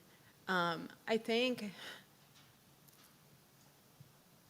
so we have a lot of crisis agencies, and even, we have the National Hotline, which I won't say too much on that, but all those things, so they can help you, and a lot of agencies will be like, we can help you if you're escaping your trafficker within 24 hours. Well, that's all well and good and needed. I worked in an agency that they would provide the emergency housing if that 24 to 48 hours they were escaping. But most familial trafficking survivors are not fleeing their trafficker that night or that day. They can be, but the majority are not. And they, a lot of people have dissociation and blot things out. So I think, like, if I had one huge win, I feel like everyone that has survived familial trafficking should be able to get just full disability benefits and not have to work unless they choose to work and have housing. Because so many people have been trafficked for 10 plus years, 10, 15, even longer. And so that takes a whole toll on your health, on your mental health, on, all of those things. And the other thing I would add would be, like, and I mentioned this, but I can't not mention it, is because it can be so isolating to have disconnected from your family. Then it's like Christmas comes, and who are you with on Christmas? Or even you want to go out to coffee with somebody, like, to have those friendships and relationships in the community. Like, honestly, you guys are the key to, and in every community there needs to be good friendships, relationships, helping people understand how to make those connections. Is without, we're not built to be alone, so all of those things. But I think, if you look at the Maslow's hierarchy of needs, we need housing, food, knowing our basic needs are met. And if we don't have those things, you're going to spend all of your emotional energy worrying about that and not dealing with the trauma. And then, so I would say those 2 things, because the impact of the trauma is disabling. So, Thanks, Christine. This is a really hard question to answer, and so I have so many wins that I would love to see materialize, ranging from programmatic things to big cultural narratives around the world. So no matter what I say, it's going to feel incomplete to me. So I've accepted this. I'm pre-accepting my disappointment. And knowing that you only let me say one. So I'm gonna. What came to me is this idea that, like, I love that Epic is this unique organization of men who are doing active things in the demand space. I would love to stop telling people that we are a unique organization. I would love to get a flyer of some conference that isn't an anti-trafficking conference that might have a speaker about demand. I want to receive a flyer of a conference that is about demand, and it has 1,000 people attend it. They had it in one place, but they had to get a new place because so many people registered for it. And the focus is on demand. And 75% of the people there are men.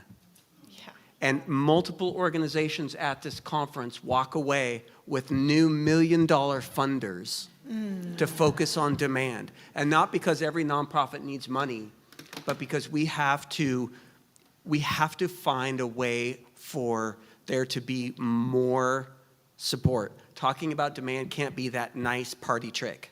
It can't be that thing that we all say when we start talking about demand. It's got to get real. People have got to get behind it in a very real way. So it seems really weird to say I want a conference as the thing that I want is the win. That's all he wants. But I want a conference with 1,000 people there, and the majority of them are men. Yeah, thank you. Yeah.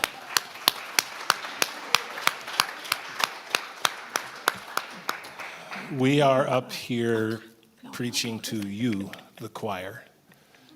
You guys showed up, you step up, you're here to learn, and we are very, very grateful for that. So the last assignment I have for all of you, I'm going to go a little church on you. And my tradition growing up, we always, they always said the benediction at the end. And all that really is in this setting is a word of gratitude or encouragement that is spoken to the people in the audience. So I want to ask each of you for a word of gratitude or a word of encouragement for the people that show up.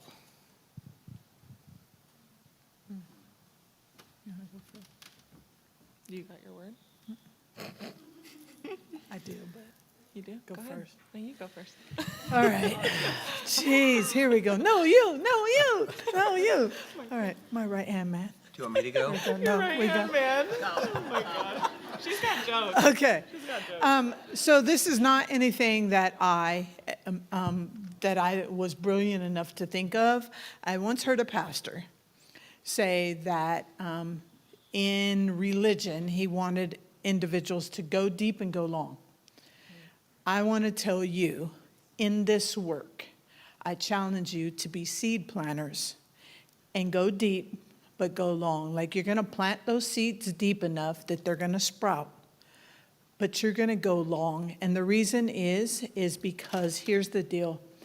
This pastor talked about an individual who was being trafficked that he worked with over and over and over again. She stole from him. She lied to him. She wrecked his car, him and his wife's car, right? Like constantly they were spending money on her, putting her in apartments. She would blow it. She'd get arrested, just wouldn't follow through. And like this had been going on for years, right? And so after about, I want to say 15 years, she gave him a call and she said, I'm finally doing something. He was like, okay, I'll meet you with coffee. And she said, no, not yet. She said, I want to be able to show you something. I'll call you later. And so it was a couple of years later that she finally called him. He knew that something must be going on because she had stopped calling him every couple of weeks asking for help, right? And she wasn't in jail or whatever. Anyway, to make a long story short, at about year 20, maybe it was 17, 18, something like that, but around 20, he met up. She had a car. She had a business. She went to theology school and was able to start preaching. And she asked to tag team preach with him. And he said that was the result of him going deep and going long. That's awesome.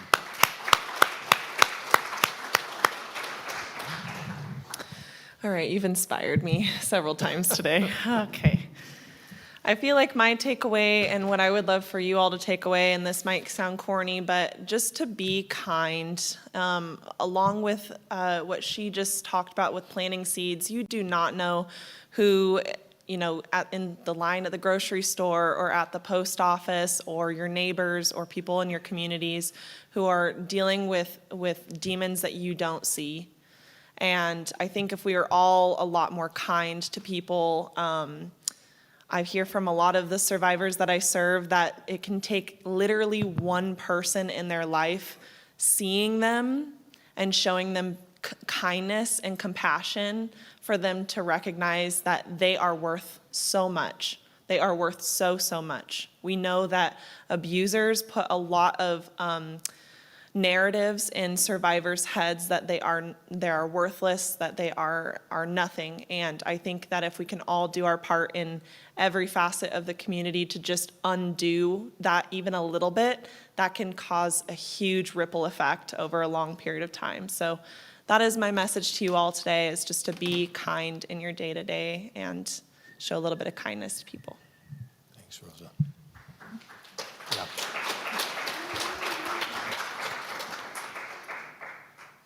As I'm thinking about this, the first thing that came to my mind was just proximity.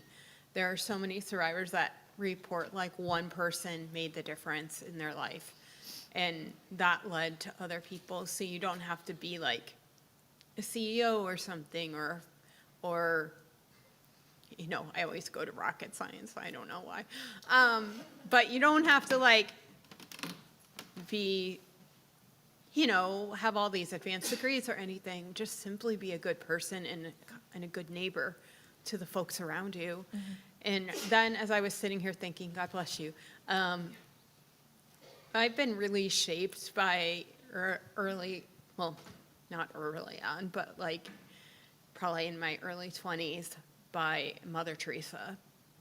And one saying that she has many things that she has said over time, but small things done with great love will change the world. So you may not think having a baby shower for that pregnant teen who family wants to disown them is invaluable, but it is. The having an extra space at your family table and a holiday, you might not think that's significant because maybe your family has always done that, but to the person that sits in that extra chair, it's beyond words significant, because they'd be sitting alone if they weren't in your extra chair.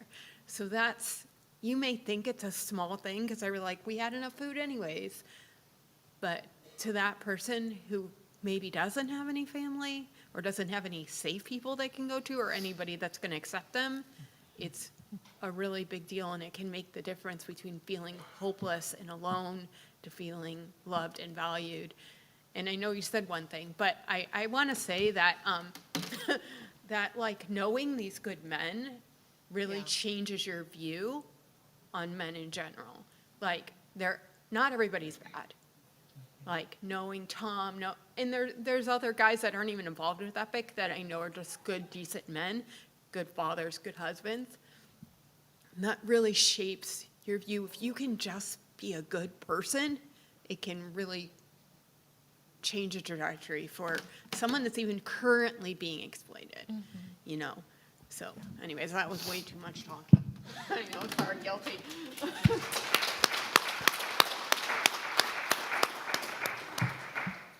I feel grateful for the same reasons I felt gratitude earlier. I'm grateful for everybody who's here, but I'm especially grateful for the men who chose to come here today. And my encouragement is for them. Guys, I would love for you to consider what is something that you've maybe been holding on really tightly to, that you think of as a core identity for who you are, and just get curious about whether it really is a core piece of your identity, and see what happens when you get curious about that. Thank you. Thank you. Every element of what we're doing together has been carefully curated by people who care about this community, by people who care about you. And so these last couple pieces fall into that category as well. Want to bring up Lisa Manyon to give us some guidance on something that is called self-care. And it's been my experience in groups like this that women get that, even innately, like we understand what that is. Our culture doesn't teach that as consistently to men. But I do want to say that self-care is for men as well. So guys, this is for you as well. So I can't, where is it? Oh, there she is, right there. You are dismissed. That's what you say in church. These guys are dismissed. You're still here. Hello, everyone. This is actually all about you. I'm really delighted to be here and to see everyone here today. And as mentioned, I'm going to talk a little bit about self-care for disruptors. And that's what all of us are today, right? And we have gone through and heard some pretty heavy things today. There are a lot of things happening in our world that sometimes feel out of our control. And we cannot pour from an empty cup. So we're going to pour a little bit into you today for being here because it's so important to take care of ourselves. And I love that Tom mentioned that men don't often get the opportunity to really dive into self-care. They're thrown into all these other identities. So this is for everyone. And while we cannot pour into an empty cup, we can certainly find ways that we can fill ourselves up, right? And with everyone being here together today, we've all been touched by trauma, abuse, addiction, something like that, either personally or peripherally. So it could be our family, coworkers. The world can be a challenging place. But by coming together as a community and to look at this important work and this important topic, we are taking good care of not only ourselves, but of our communities. And it reminds me of, it's a Japanese word called kintsugi. And it is the art of putting pottery back together with gold, under the premise that we can make something even more beautiful from something that has been broken or damaged. And today, each of you being here shows that you are committed to helping to heal the broken threads of humanity. And that just brings me to tears, and I want to thank each of you for that. So let's all just take a collective deep breath. Lauren had you take a deep breath earlier. Just relax, release your shoulders, breathe in through your nose and out through your mouth. There are actually many different types of breathing techniques that we could go into. We're not going to, but just so you know, it's super important to breathe.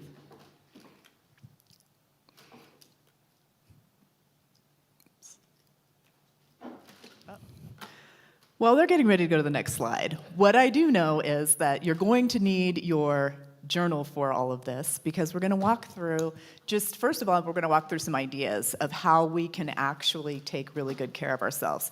I want you to go home tonight and do something super kind for yourself. We're going to talk about some things that you can consider that are nice self-care tools. And one of them is music. Music is proven to be extremely therapeutic. So maybe listen to one of your favorite songs. Maybe play a song. You could be a rock star. I don't know. We have so much talent in this room. Also, nature. This is one of my favorites. Get out into nature.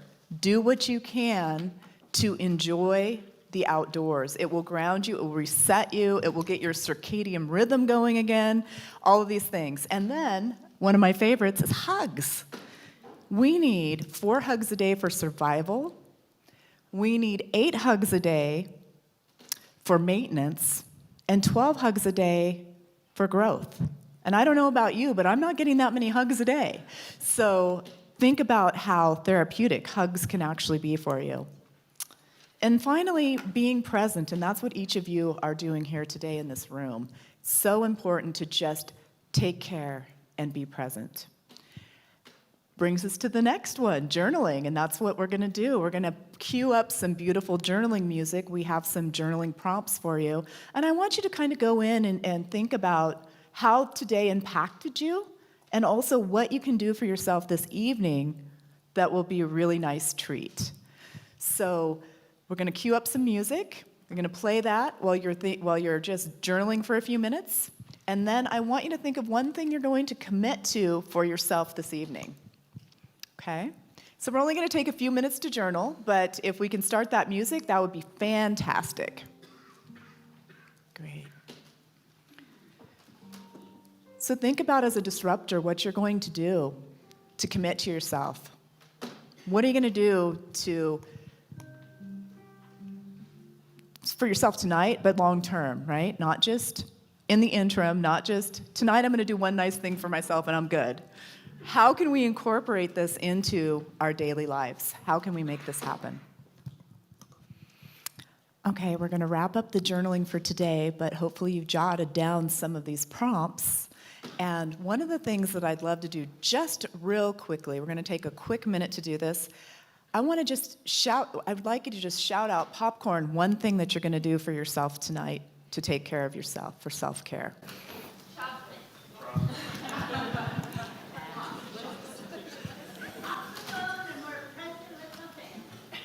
I love it. I love it.